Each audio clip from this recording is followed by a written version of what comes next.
हुजूर आपको देखना चाहता हूँ, हुजूर आपको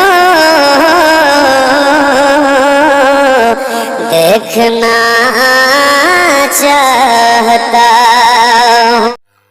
बड़े अदब और एहतराम से हुजूर ताज़दार ख़त्म नबूवत सल्लल्लाहु अलैहि वसल्लम की बारगाह में दुरूद शरीफ का हदिया तबरीक पेश करें और पढ़ें। अल्लाहुम्मा सल्ली अला सय्यिदना व शफ़ीअना व नबिय्यिना व मौलाना नूरिका मुहम्मद व अला आलि मुहम्मद बिअदद कुल्लि मअलूमिन लक बिअदद कुल्लि मअलूमिन लक बिअदद कुल्लि मअलूमिन लक। आक़ा करीम सल्लल्लाहु अलैहि वसल्लम के मुबारक आलो औलाद और शाख नबी रगान के नक़ूश कदम और उनकी जिद्दोजहद, उनकी बिस्यार और कामयाब और मकबूल कोशिश से अहले हिंद मोहब्बतों की ज़मीन कहलाया। ये ज़मीन तकरीबन 1200-1300 साल पहले से माला माल है। आक़ा करीम सल्लल्लाहु अलैहि वसल्लम के उसवे हसना पे चलने वाले मुसाफिरान हरम की एक बड़ी तादाद को अपने अंदर समेटने की सई की है। और आज वही दीन मुस्तफ़ी जिसे इस्लाम कहते हैं, वही मुबारक चराग जिसे इश्क़ रसूल कहते हैं, बुज़ुर्गों ने अपनी कदोकाविश और अपनी जिद्दोजहद की बुनियाद पर उस इस्लाम को लोगों के दिलों में रोशन व मुनव्वर किया है। ताज़दार मदीना सल्लल्लाहु अलैहि वसल्लम के नाम से ये मुबारक मिशन, जिसकी उम्र तकरीबन 52 साल की हो चुकी है, ये बंगाल के कलकत्ता हावड़ा शहर के दरमियान एक मुबारक जजीरे पर आशिकान रसूल सल्लल्लाहु अलैहि वसल्लम को लेकर इनेकाद पजीर है। पता नहीं किन बुज़ुर्गों ने अपने इखलास और लिल्लाहियत के साथ में इस जश्न की बुनियाद रखी है कि ज़ाहिरी तौर पर वो तो न रहे, लेकिन उनकी मोहब्बतें, उनका आइन, उनका आर्टिकल, उनका कानून आज भी हमारे दरमियान 52 साल से ताज़दार मदीना के नाम से एक जश्न की सूरत में मौजूद है। अल्लाह इसे नज़र बस से महफूज फरमाए। इसी ज़मीन पर बहुत सारे लोग हैं जो अपने लिए जीते हैं, जो अपनी आल औलाद नस्लों के लिए जीते हैं, लेकिन उन्हीं में से बहुत सारे लोग ऐसे भी हैं जो अपनों के लिए जीते हैं, अपने मसलक के लिए ज़िंदा हैं, अपने मशरब के लिए ज़िंदा हैं, अपने मोहसिनीन के बताए हुए उसलूब के फ्रेम में नई नस्लों की तस्वीर को चस्पा करने के लिए ज़िंदा हैं। ताज़दार मदीना कॉन्फ्रेंस ये कलकत्ता शहर में इस वक्त इनेकाद पजीर है, जिसे आप हावड़ा का बेल्ट कहते हैं। गुसड़ी की ज़मीन है जहाँ पर यह अज़ीमुश्शान कॉन्फ्रेंस एक आलमी मुबल्लिग़, एक आफाकी शख्सियत के मालिक हज़रत अल्लामा शाह मखदूम ग्रामी मुफ्ती सलमान अज़हरी शाह साहब क़िबला के वरूद मसूद की सूरत में इनेकाद पजीर है। इनके अलावा जो मुबारक आवाज़ें हैं मिंबर शरीफ पर, अल्लाह उन आवाज़ों के चराग की लो को तेज़ फरमाए। इल्म अमल के बड़ी अजीम शान अलामतों में से एक अजीम अलामत जिनका दस्त शफ़क़त मेरे कल्ब पर मौजूद है, मिंबर शरीफ पर उलमा अइम्मा मुकब्बरीन मुअज़्ज़िनीन की एक जमात है। हसन भाई भी तशरीफ़ फरमा है और पैकर भाई भी आने वाले हैं। ये जो बारात सजी है मोहतरम भाई शकील शादाब साहब क़िबला की और उनके दोस्तों की मुबारक कदोकाविश की बुनियाद पर अल्लाह इस बारात में हम सबको शरीक सफ़र रखे और इसे मंजिल मकसूद तक पहुँचाए, तो बख्शे हुए लोगों में अल्लाह हम सबको शामिल फरमाए, आमीन कह दें। आइए मैं थोड़ी सी गुफ्तगू करता हूँ। दरूद शरीफ फिर से पढ़ें। अल्लाहुम्मा सल्ली अला सय्यिदना व शफ़ीअना व नबिय्यिना व मौलाना नूरिका मुहम्मद व अला आलि मुहम्मद बिअदद कुल्लि मअलूमिन लक। ये जश्न की कामयाबी और कबूलियत की निशानी है कि अभी इसकी शुरुआत भी नहीं हुई बाकायदगी से, बाज़ाब्ता अभी इसके अवाइल उमरी में आप दाखिल हो रहे हैं, लेकिन आशिकों का एक अजीम जम्मे गफ़ीर अपनी अपनी ज़मीनों पर कब्ज़ा कर चुका है। शहर में रात के इतने बजे इतनी बड़ी भीड़ का अचानक जमा हो जाना, ये हुजूर गौसे आज़म और गरीब नवाज की एक करामत से कम नहीं है। अल्लाह आप सबके सफ़र को आसान फरमाए और अपने इस मुल्क को नज़र बस से महफूज फरमाए, इस मुल्क को मोहब्बतों का मुल्क बनाए। इस मुल्क की ज़मीन में जो इंतशार की फ़िज़ा है, अल्लाह उसे मोहब्बतों में तब्दील फरमा दे। एक शेर नात का पढ़ता हूँ कि सुनसान है फ़ज़ा बड़ी अंधेरी रात है, सुनसान है फ़ज़ा बड़ी अंधेरी रात है, रहबर खामोश है तो लुटेरों की घात है। ऐ रहज़नो ये जान लो ये जिस्म लूट लो, ये दिल न दूंगा इसमें मदीने की बात है। ऐ रहज़नो ये जान लो ये जिस्म लूट लो, ये दिल न दूंगा इसमें मदीने की बात है। आक़ा करीम सल्लल्लाहु अलैहि वसल्लम पर जो कुरान नाजिल हुआ, उस कुरान की एक आयत करीमा है मुहम्मदुर रसूलुल्लाह। आयत करीमा का टुकड़े नूर है, मुहम्मदुर रसूलुल्लाह, जिसके मफाहीम और मतालीब और माहसल निचोड़ की तरफ जाएंगे। इशारा ये होगा कि मोहम्मद अल्लाह के रसूल हैं। मैं फिर से रिवर्स करता हूँ, मुहम्मदुर रसूलुल्लाह, मोहम्मद अल्लाह के रसूल हैं। फिर से रिवर्स करता हूँ, मोहम्मद अल्लाह के रसूल हैं। 10-20 लोगों की तवज्जो अगर हो गई तो फिर मैं पूछता हूँ कि 200 साल पहले जिन लोगों ने इस शहर पे बैठ कर के मदीने वाले की बातें की, उन लोगों ने भी यही ऐलान किया था कि मोहम्मद अल्लाह के रसूल हैं। 200 साल के बाद उनकी औलादें भी आज कलकत्ता शहर के इस जश्न में कह रही हैं मोहम्मद अल्लाह के रसूल हैं। 200 साल के बाद आपके जो नबीरगान नाती पोते आने वाले हैं, वो भी यही ऐलान करेंगे मोहम्मद अल्लाह के रसूल। जरा हाथों को उठा के बोलो, मोहम्मद अल्लाह के रसूल हैं। जिसका अकीदा ये हुआ कि वो थे, वो भी है से थे हो जाता है। ठीक है, हमारा अकीदा है कि हुजूर हैं। हमेशा हर सदी में, हर आन में, हर सन में, हर माहो साल में, हर दकीके में ऐलान यही होगा कि मोहम्मद अल्लाह के रसूल हैं। अब एक सवाल ये पैदा होता है, ये एक मनसब है जिसे मनसब रिसालत कहते हैं। तो एक तो इस तरफ इशारा हो गया कि वो जो मोहम्मद है वो अल्लाह के रसूल हैं। वो इशारा हो गया कि ये मनसब रिसालत हुजूर के लिए ख़ास है। फिर ऐलान हुआ कि फ़लाँ साहब, ये दुकान फ़लाँ साहब की है, ये कारखाना फ़लाँ साहब का है, ये ज़मीन फ़लाँ साहब की है। एक ये होता है ऐलान। तो पता चला कि वो जो मोहम्मद हैं, रसूल हैं, वो किसी और के नहीं, अल्लाह के रसूल हैं। ठीक है, अब इसमें तीसरा गोशा यूँ निकल के आता है। बात मैं आसान करता हूँ, तवज्जो रखिएगा। आक़ा करीम सल्लल्लाहु अलैहि वसल्लम पर नाजिल होने वाली इस किताब के मुबारक आयत करीमा के टुकड़े की तरफ जाएं। कोई नारा नहीं, कोई हंगामा नहीं। सुने आप कि वो जो मोहम्मद अल्लाह के रसूल हैं, यानी थे नहीं हैं। आपके सर पे टोपी है, नजर आ रही है। आपकी आंखों पे चश्मा है, नजर आ रहा है। आप पर एक मुबारक लिबास है, आपके वजूद को ढांपे हुए नजर आ रहा है। आपके सर पर ये लाइटिंग का अमामा शरीफ सजा हुआ है, कुमकुमे सजे हुए हैं। कोई पूछे कि यहाँ डेकोरेट है, आप सबूत के तौर पर ये दिखा दोगे। हसन भाई आए हुए हैं, अब बता दोगे बैठे हुए हैं। उलमाए किराम बोले बैठे हुए हैं। ये फूलों के गुलदस्ते ये हैं, नजर आ रहे हैं। ऐसे ही ये सवाल अगर आपसे किया गया, वो जो मोहम्मद अल्लाह के रसूल हैं, अगर हैं तो फिर दिखाई नहीं देते, अगर हैं तो नजर क्यों नहीं आते? अगर हुजूर हैं तो हमें उन्हें देखना चाहते हैं। हुजूर के होने की जगह क्या है?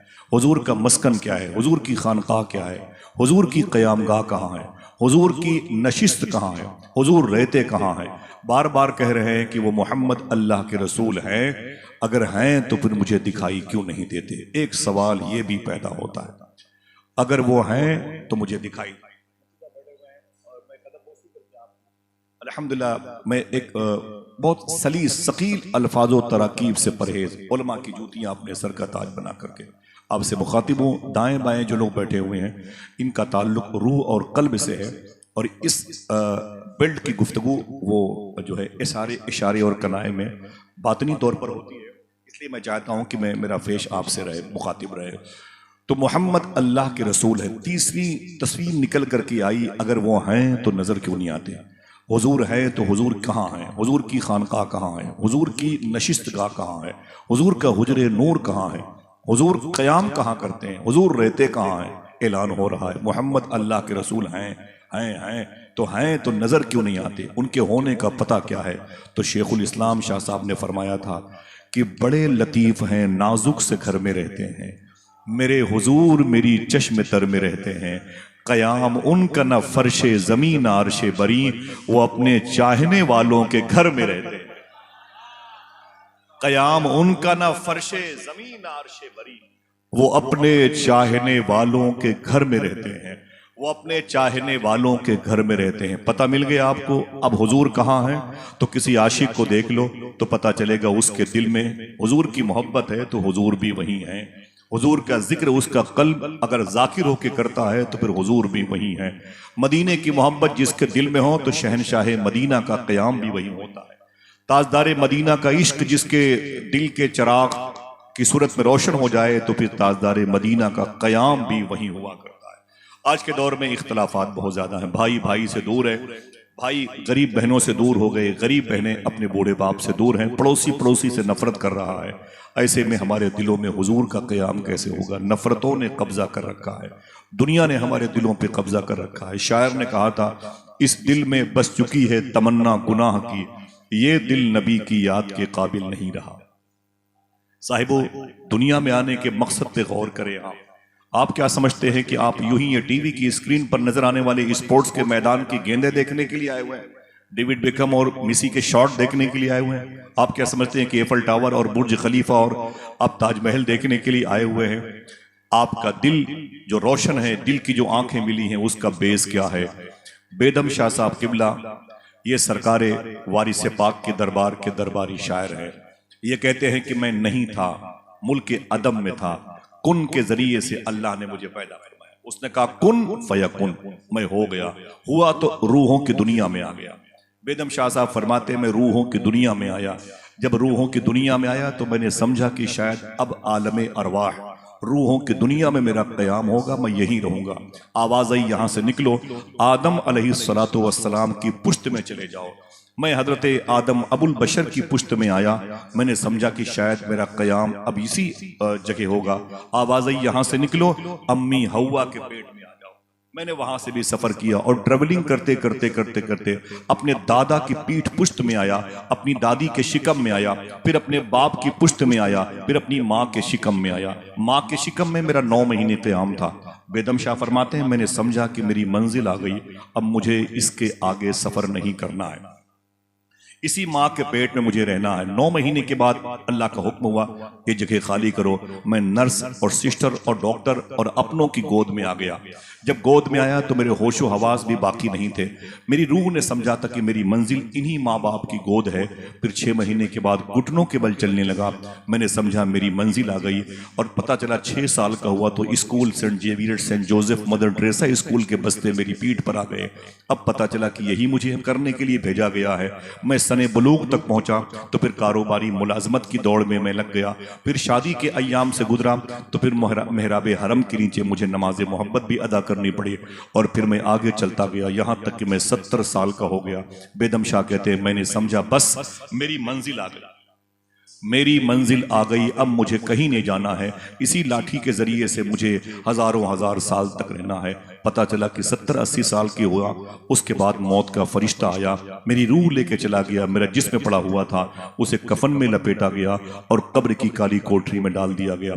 फरिश्ते आ गए और कहने लगे, मर रब्बुका माँ दीनुका माँ कुंत तक़ूलु फ़ी हक़्क़ि हाज़ा रजुल। हुजूर के बारे में तीसरा सवाल तो बाद में किया, जैसे 2 सवाल किया मैं कांप रहा था। बेदम शाह साहब कहते हैं कि मुझे एहसास नहीं था, मैं तो समझ रहा था कि मैं माँ के पेट में रहने के लिए आया, स्कूल में रहने के लिए आया, जॉब करने के लिए आया। पता चला मुझे अब तक सफर करना पड़ रहा है। ये सफर करते करते करते करते जब मैं कब्र में पहुंचा और जैसे ही कब्र में पहुंचा तो हुजूर तशरीफ लाए। जैसे हुजूर को मैंने देखा तो दिल कहे तो सुभान अल्लाह कहना। तो बेदम शाह कहते हैं, बस मेरी समझ में आ गया, अदम से लाई है हस्ती में आरज़ुए रसूल, कहां कहां लिए फिरती है जुस्तजुए रसूल। ये तो हुजूर को देखने के लिए मैंने ट्रैवलिंग की है, हुजूर को देखने के लिए मैंने इतना सफर किया। मुझे क्या पता था कि आंखें हुजूर को देखने के लिए मिली थी, ये लब हुजूर पर दुरूद पढ़ने के लिए मिले थे। अदम से लाई है हस्ती में आरज़ुए रसूल, कहां कहां लिए फिरती है जुस्तजुए रसूल। बस हुजूर ही को देखने के लिए आंखें, हुजूर को अपने कल्ब में बसाने के लिए दिल और हुजूर की मोहब्बत में तड़पने के लिए सांसें, हुजूर की तरफ आंसू बहाने के लिए अश्कबारी की फिजा अल्लाह ने हमें अता फरमाई है। ये वो लोग हैं जिनको देख करके लोग कहते थे वो जो मोहम्मद अल्लाह के रसूल हैं, इसी के दिल में उनका क़याम होगा। आज के दौर में नशे की दुकानों पर हम रहेंगे तो हुजूर हमारे दिल में क़याम नहीं करेंगे। हमारी बहनें अगर आवारगी का शिकार हो गई तो हुजूर हमारे दिलों में क़याम नहीं करेंगे। दरवाजे पर एक फकीर खड़ा है, हमने पूछा तुम हिंदू हो कि मुसलमान? जब हमारा नजरिया ये बन जाएगा तो हुजूर हमारे दिलों में क़याम नहीं करेंगे। हमारे दरवाजे पर कोई एक्सीडेंटल केस हुआ, एक शख्स जख्मी पड़ा हुआ है, हम उसका धर्म पूछने बैठ गए तो फिर हुजूर हमारे दिलों में क़याम नहीं करेंगे। माफी चाहे हुजूर का क़याम किन के दिल में होता है? वो कुर्बानियां देते हैं। एक मरतबे सरकार मुजाहिद मिल्लत के अजीम खलीफा हैं जिनकी किताब मेरे घर पे रखी है, वो कहते हैं कि आका करीम सल्लल्लाहु अलैहि वसल्लम अपनी मुबारक मजलिस में तशरीफ फरमा थे और हुजूर ने फरमाया था कि ऐ मेरे गुलामों, ये बताओ कि मेरा सबसे बड़ा आशिक कौन है? सुनना साहिब, न कोई नारा न कोई हंगामा। मेरा सबसे बड़ा आशिक कौन है? सिद्दीक उमर की तरफ किसी ने देखा, उस्मान अली की तरफ किसी ने देखा, जनाब जुबैर बिन अवाम की तरफ किसी ने देखा, बिलाल हबशी की तरफ किसी ने देखा। तो हुजूर ने फरमाया जो मेरा सबसे बड़ा आशिक है वो यहाँ नहीं है। किसी ने पूछा हुजूर वो कहाँ हैं? अभी 2 दिन पहले आपने उनके नाम पे हलवे खाए हैं, अगर दिल कहे तो 2-3 लोग सुभान अल्लाह कहना। अल्लाह के रसूल ने फरमाया वो यहाँ नहीं है, तुम एक दूसरे को देखते हो। तो सहाबा ने कहा हुजूर वो कौन है जो सबसे बड़ा आशिक है, आशिकों का सरदार है, सैयदुल आशिकीन है? तो हुजूर ने फरमाया वो कर्न में रहता है, उसका नाम ओवैस करनी है,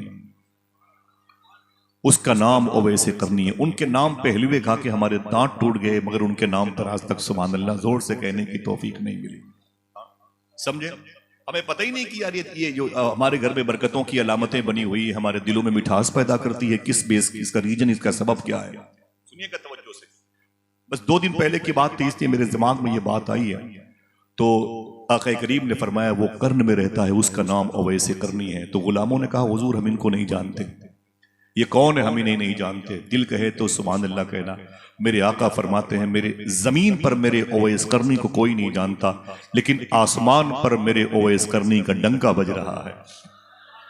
हमारे दरवाजों पे स्टिकर लगा हुआ, ये डॉक्टर साहब हैं, इंजीनियर साहब हैं, एडवोकेट हैं, ये जज हैं, ये चीफ जस्टिस हैं, ये आमिल हैं, ये मुअव्विज़ हैं, ये नकीब हैं, ये खतीब हैं, इनसे मिलने के औकात ये हैं। ये हमारे पास बोर्ड लगे हुए हैं, समझे? एक ये ओवैस करनी है। हुजूर फरमाते हैं जमीन पर इनको लोग नहीं जानते, आसमान पर इनके नाम का डंका बजता है।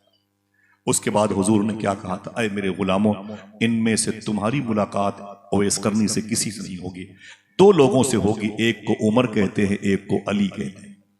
अय उमर अय अली, तुम ओवैस करनी से मुलाकात करोगे। और जब हुजूर सल्लल्लाहु अलैहि वसल्लम का आखिरी सफ़र हो रहा था बिइज़्निल्लाह, तो हुजूर ने अपना जुब्बा शरीफ दे करके सरकार उमर फ़ारूक आज़म को और सरकार मौलाए कायनात को मेरे आका ने इरशाद फरमाया, अय उमर अय अली, मेरे ओवैस से जाके मुलाकात करना, तो मेरा जुब्बा शरीफ मेरे ओवैस को दे देना। उसके बाद क्या कहा? अगर दिल कहे तो एक आदमी ही बोलेगा सुभान अल्लाह। मेरे आका फरमाते हैं मेरे ओवैस करनी को मेरा सलाम बोल देना। आप किसी मामूली लफ्ज़ समझ रहे? हुजूर अगर किसी की सलामती की दुआ कर दें, पूरी कायनात मिलके उसका नुकसान नहीं कर सकती। मेरे आका फरमाते हैं मेरे ओवैस को मेरा सलाम बोलना। फिर क्या फरमाया हुजूर ने? किताबों में ये मज़कूर है, मेरे आका ने 2 बातें मज़कूर है।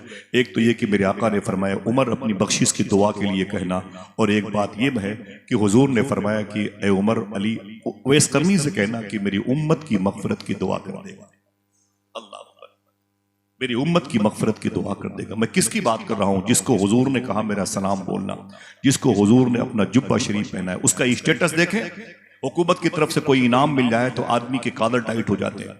अगर थोड़ी सी तवज्जो लोगों की हो जाती है, कोई मेयर बन जाता है, कोई चेयरमैन बन जाता है, कोई IAS IPS, कोई DM SDM, कोई खतीब, कोई पीर बन जाता है, कोई संसद, कोई विधायक बन जाता है, तो उस पर लोगों की तवज्जो और वो लोगों पर कैसे गलबा हासिल करता है। मैं किसकी बात कर रहा हूँ? जिसको हुजूर ने आशिकों का सरदार कहा और जिसको हुजूर ने अपना सलाम भिजवाया, जिसके जिक्र को फरमाया कि आसमानों पर ज्यादा होता है।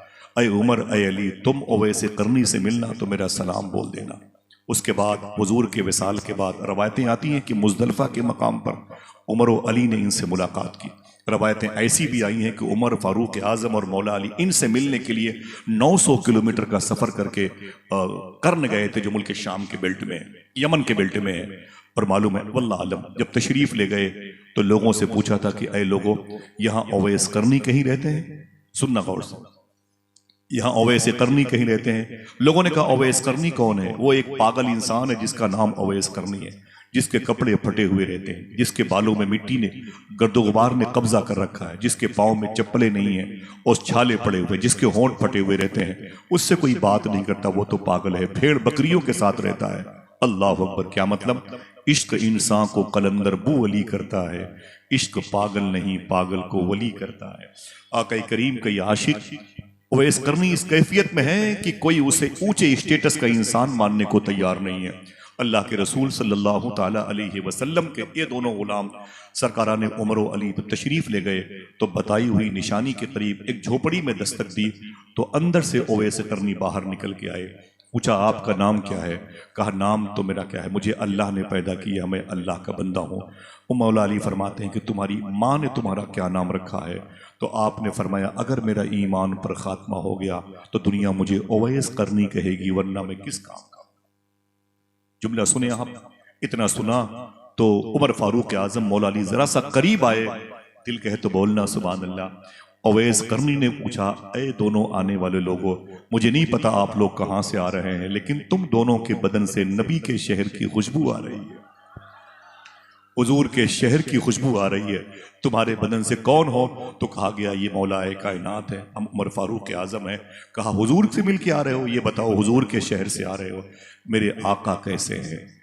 आधे घंटे मोबाइल हाथ में ना हो तो हम पट से जो है ना अपनी बीवी बच्चों पर गरजते और बरसते हैं। नमाजों में भी हम सलाम फेरने के बाद पट से उस तरफ तवज्जो लेके जाते हैं। हर सफ़ा कुरान की तिलावत के बाद तवज्जो जाती है कि देखें कहीं से कोई कॉल तो नहीं आ गई है। ये हमारा नजरिया है।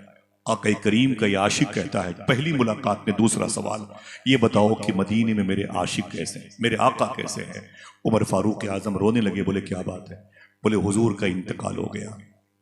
इतना सुना तो जमीन पर गिर पड़े ओवैसे करनी और बहुत रोए। सहारा दिया मौलाए कायनात उमर फारूक आजम ने और तसल्ली देने के बाद फरमाया कि हुजूर ने विसाल से पहले आपको सलाम अर्ज किया है और ये जुब्बे मुस्तफ़ी हुजूर का जुब्बा आपके हिस्से में आया है, हुजूर का जुब्बा आपके हिस्से में आया। बहुत बड़ी बात है साहिबो।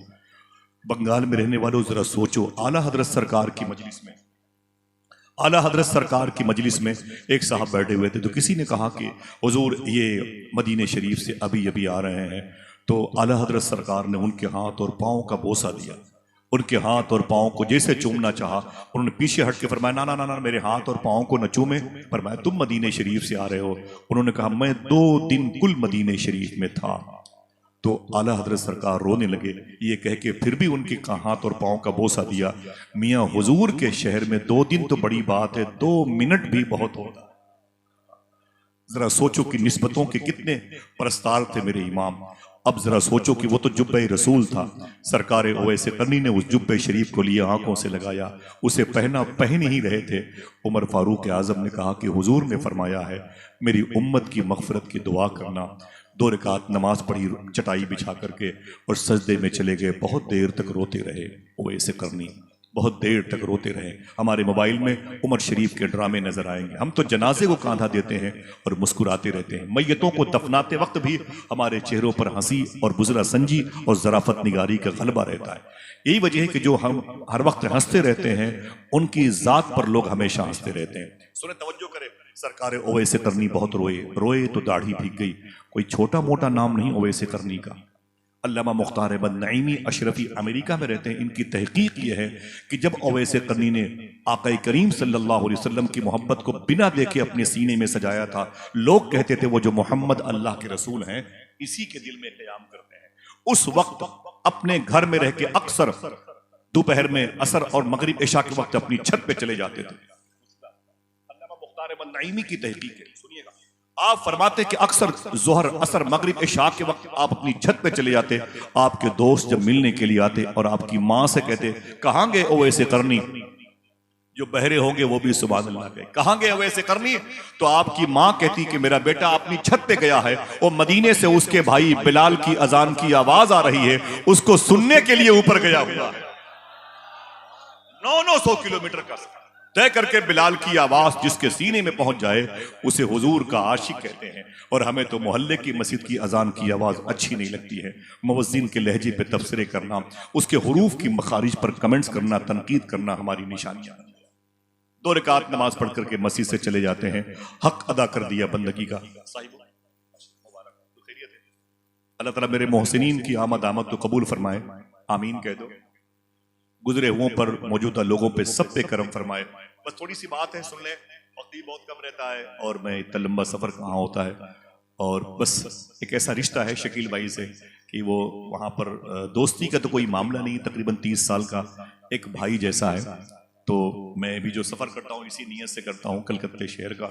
दुआ करें इंशाल्लाह ये दोस्ती हम सब की आखिरत में बाकी रहे, आमीन कह दें। बेटे थोड़ी सी बात सुन लें, कभी कभी समझने वाली बातें भी आप अपने घर लेके जाने की सही करें, कोशिश करें। सरकार ओवैस करनी बहुत रोए, रो करके कहते थे, अय मेरे मौला, जुब्बे मुस्तफ़ा का वास्ता अपने हबीब की उम्मत की मग़फ़िरत फरमा दे।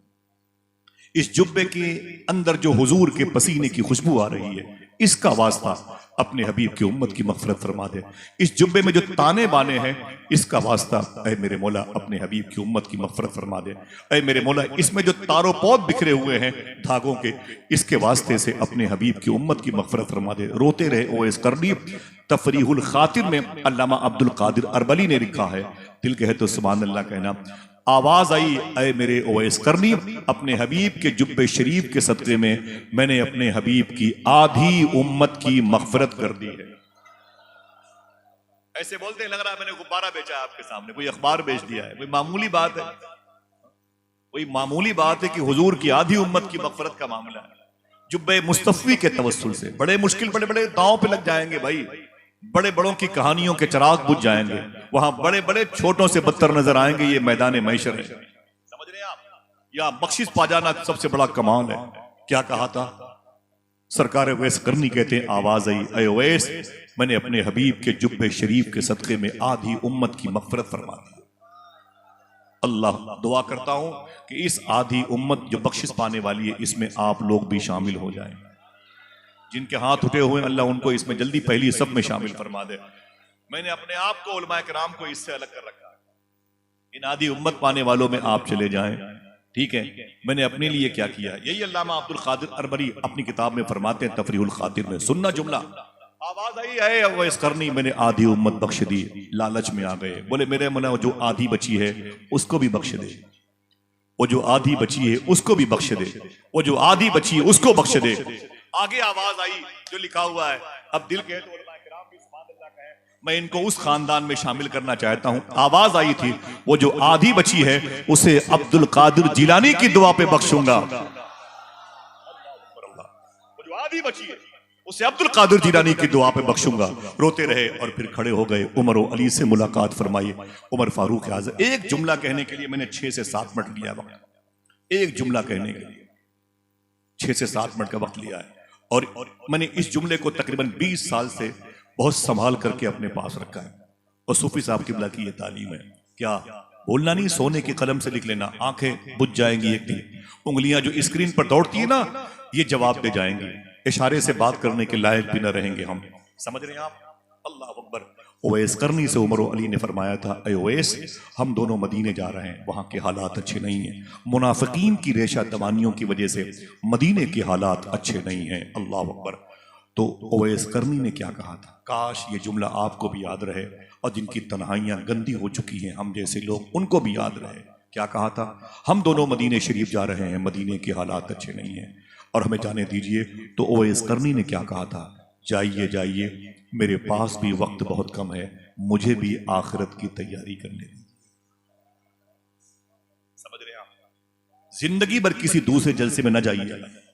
अगर सिर्फ यही जुमला आपके लिए एक आइडियल बन जाए तो खुदा की कसम जमीन पर भी कामयाब रहोगे और महशर में भी कामयाब। हाँ? समझ रहे क्या कहा था और किसने कहा था? जिसको हुजूर ने सय्यदुल आशिकीन कहा, जिसको हुजूर ने फरमाया कि उसका जिक्र आसमानों पर होता है, जिसके बारे में आका करीम सल्लल्लाहु तआला अलैहि वसल्लम।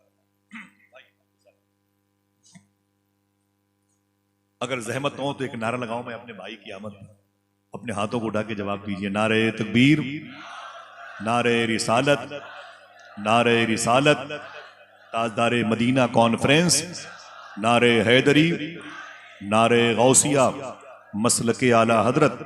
देखिए मेरे दोस्त, मेरे मोहसिन, मेरे करम फरमा जनाब इज़्ज़त माब मोहतरम कफ़ील अंबर साहब किबला की आमद हुई है।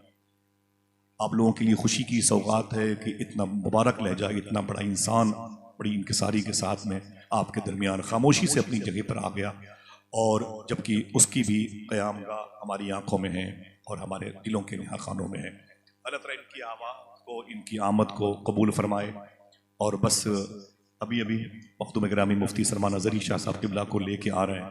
अगर खुश होने का वादा करे बता दूं कि वो करीब में आराम कर रहे हैं माशाअल्लाह। जरा मोहब्बत से कह दें सुभान अल्लाह। क्या कहा था, किसने कहा था?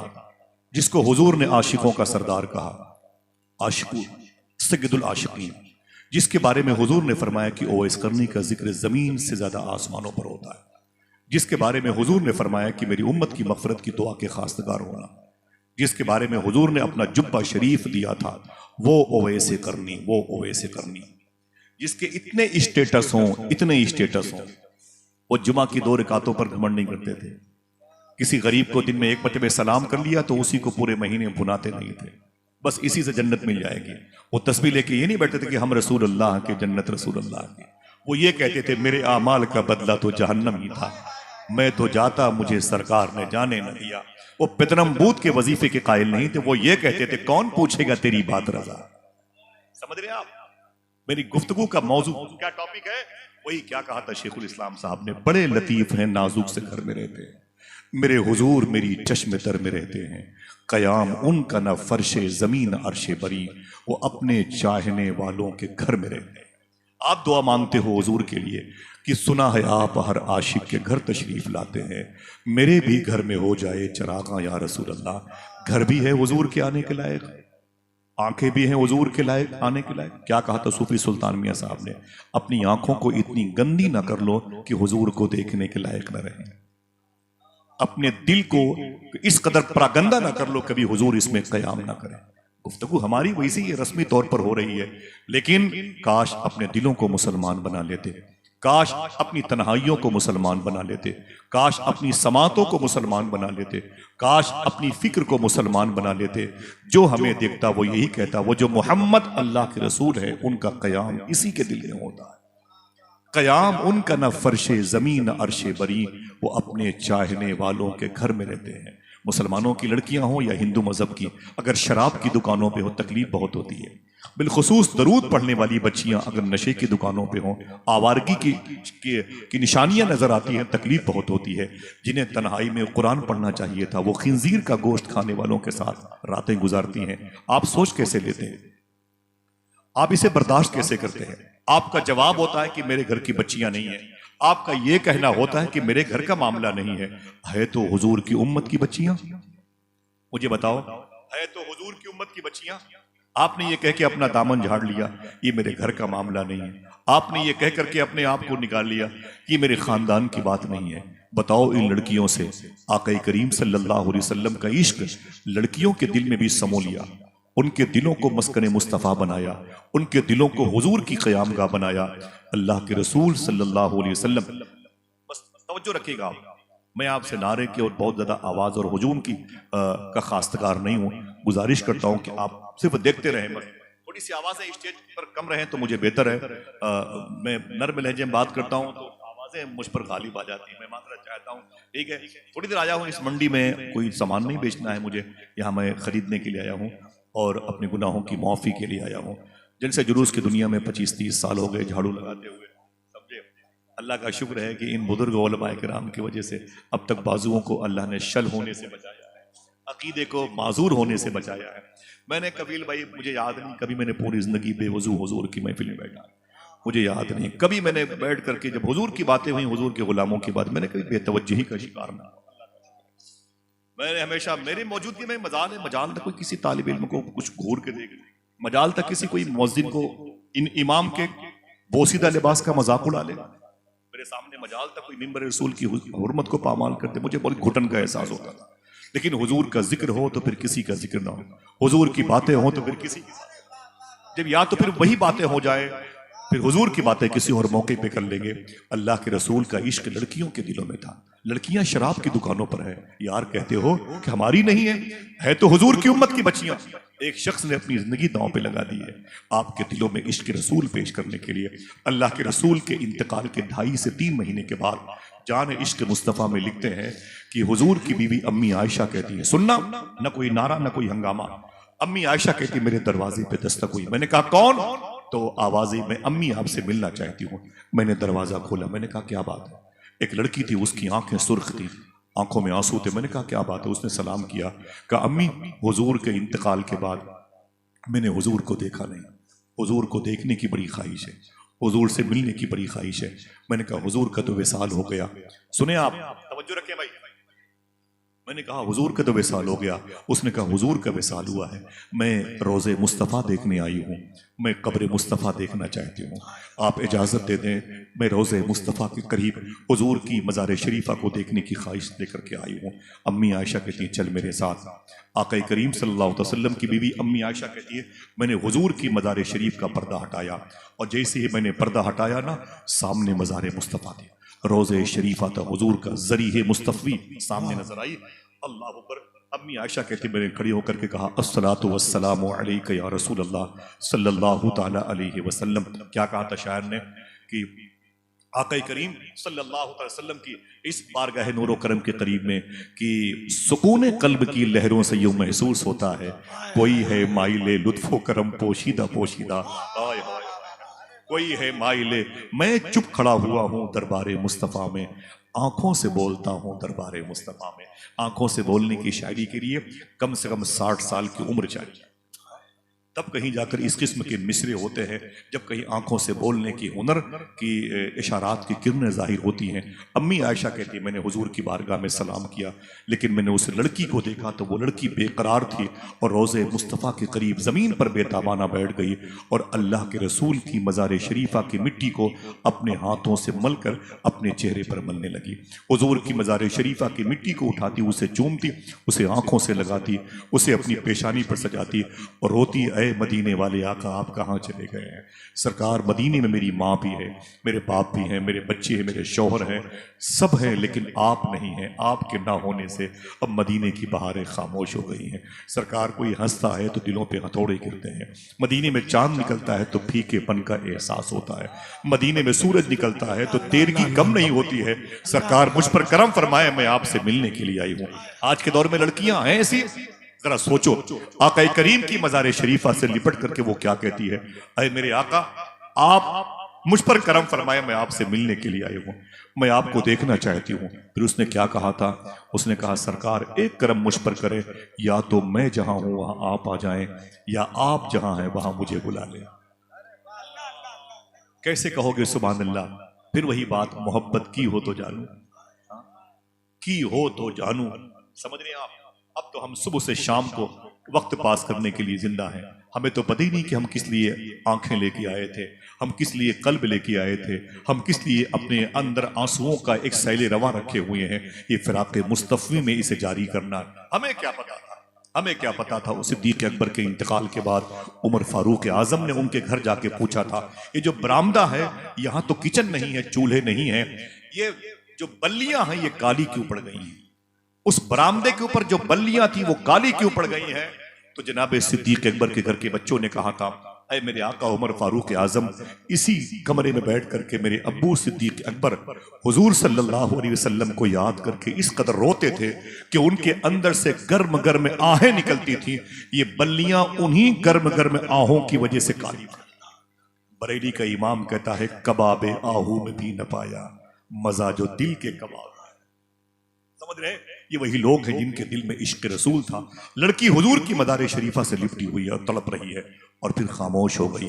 अम्मी आयशा कहती है मैंने सोचा इसको उठाएं और बाहर चले और हुजरे नबी का दरवाज़ा जो पर्दे की सूरत में उसे बंद कर दे। मैंने उसे उठाना चाहा, खामोश थी, मैंने उसे हिलाना चाहा, खामोश थी। सुनना साहिबो, मैं कोई यहाँ पर जराफत निगारी की तस्वीर नहीं, किसी फिल्म का चैप्टर नहीं बयान कर रहा हूँ, मैं उनकी बातें कर रहा हूँ जिनके दिलों में हुजूर का क़याम था, जिनको देख के लोग कहते थे वो जो मोहम्मद अल्लाह के रसूल है, उनकी खानकाह इसी का कल्ब है, इन्हीं का दिल है, हुजूर की नशिस्तगाह इसी का दिल है। मालूम है अम्मी आयशा कहती है मैं तड़पती रही और तड़पती रही और फिर मैंने उसे उठाना चाहा तो मैं खुद बैठ गई। मैंने क्या किया, जब गौर से मैंने उसको अपनी पूरी ताकत लगा के कोशिश की उठाऊं तो मेरी चीखें बुलंद हो गई। मैंने क्या देखा, कब्र मुस्तफ़ा से लिपट के उसका इंतकाल हो गया। समझ रहे हैं क्या कहा था आला हजरत के भाई अल्लामा हसन रजा बरेलवी ने, गर वक्त अजल सर तेरी चौखट पे धरा हो, जितनी हो कजा एक ही सजदे। क्या कहा था अल्लामा हसन ने, जब तेरी याद से दुनिया से गया है कोई, जान लेने को दुल्हन बन के कजा आई है। आज हमारे यहाँ ये नहीं है, सारी बातें रस्मी तौर पर है और फिर कहते हो कि दुनिया में हम जलील और ख़ार हैं। ये ज़िल्लत और रुसवाई तो लगता है हमारा शियार बन गई है, हमारा मुकद्दर बन गई। आप चाहते हो कि हम यहाँ पे लतीफ़े सुनाएं? जब दिलों में आग लगी हो तो ज़बानों पे लतीफ़े नहीं आते हैं। जब लोगों के चूल्हे बुझे हुए हों तो फिर उमर शरीफ के ड्रामों की याद नहीं आती है, समझ रहे? जब पूरे मुल्क हिंदुस्तान में बेचैनी हो, भाई भाई से दूर हो गया हो, तहजीब और सकाफत के जनाजे निकल गए हो, तो उस वक्त जलसों में लतीफ़े नहीं बयान होते। मैं गुजारिश कर रहा हूं कि अपने दिलों को पाक करें। ये दिल हुजूर की मोहब्बत का एटीएम है, संभाल करके रखें इंशाअल्लाह, ताकि लोग आपको देख के कहें बड़े लतीफ हैं, नाजुक से घर में रहते हैं। मेरे हुजूर मेरी चश्मे तर में रहते हैं, कयाम उनका ना फर्शे जमीन आरशे बरी, वो अपने चाहने वालों के घर में रहते हैं। 6 महीने के बच्चे को अभी सही तरीके से देखना नहीं आया, 70,000 का मोबाइल दे दिया। वो 6 महीने का बच्चा निप्पल बॉटल हटा करके पबजी गेम खेलने वालों की टीम का हिस्सा बन रहा है। आप कामयाब हैं कि मेरा बेटा मोबाइल चलाना जानता है। ये उम्र थी बच्चों की। आज से तकरीबन 150 साल पहले एक बच्चा पैदा हुआ था, निबहान। निबहान कहाँ है? ये बैतुल मुक़द्दस है। यहाँ से तकरीबन 150 किलोमीटर के फासले पर रमल्ला, गाजा, खान यूनुस है, और उसी के करीब में निबहान एक बस्ती थी। एक बच्चा पैदा हुआ था, इस शेख इस्माइल के घर में पैदा हुआ था। जब बच्चा पैदा हुआ तो आपने अपनी बीवी से कहा था, खबरदार बगैर वजू के मेरे बेटे को दूध न पिलाना। क्या करने आप आए? पैसे फालतू थे, पेट्रोल जला के आए हुए, क्या मतलब था? क्या घर में आपको घर वाले लोड समझते थे आपको, इसलिए आ गए? ना ना ना ना, आप एक चिराग हैं, इसी चिराग को लेके जाइएगा ताकि चिराग से चिराग जलता रहे। समझे? आपकी जिम्मेदारियां हैं। अल्लाह ने आपको अपने हबीब की मजलिस में आने की तौफीक अता फरमाई। वादा करो इंशाअल्लाह इन बातों को किसी से बताएंगे। दिल से बोले इंशाअल्लाह। सुन लो ये बातें, समझ लो। आप जैसी मुबारक किस्मत यावरी का शरफ पाने वाले बहुत कम लोगों की सूरत में मुलाकात का शरफ पाते हैं हम लोग। मालूम है, शेख इस्माइल के घर में जब बच्चा पैदा हुआ तो आपने अपनी बीवी से कहा था, खबरदार बेवजू दूध न पिलाना। माँ दूध पिलाती थी, जब कुरान पढ़ती तो बेटे को गोद में ले लेती थी। अल्लाह अकबर। दुरूद पढ़ती तो अपने बेटे को कानों में, नातों की लोरियां अपने बेटे को सुनाती। बेटे का नाम रखा गया शेख यूसुफ। कोई एक आदमी बोले क्या नाम रखा गया? आवाजें क्या नाम रखा गया? बाप का नाम था इस्माइल और शहर का नाम था निबहान। 150 साल पहले के बुजुर्ग हैं। अब पूरा टाइटल यूं बन गया, शेख यूसुफ बिन इस्माइल नबहानी।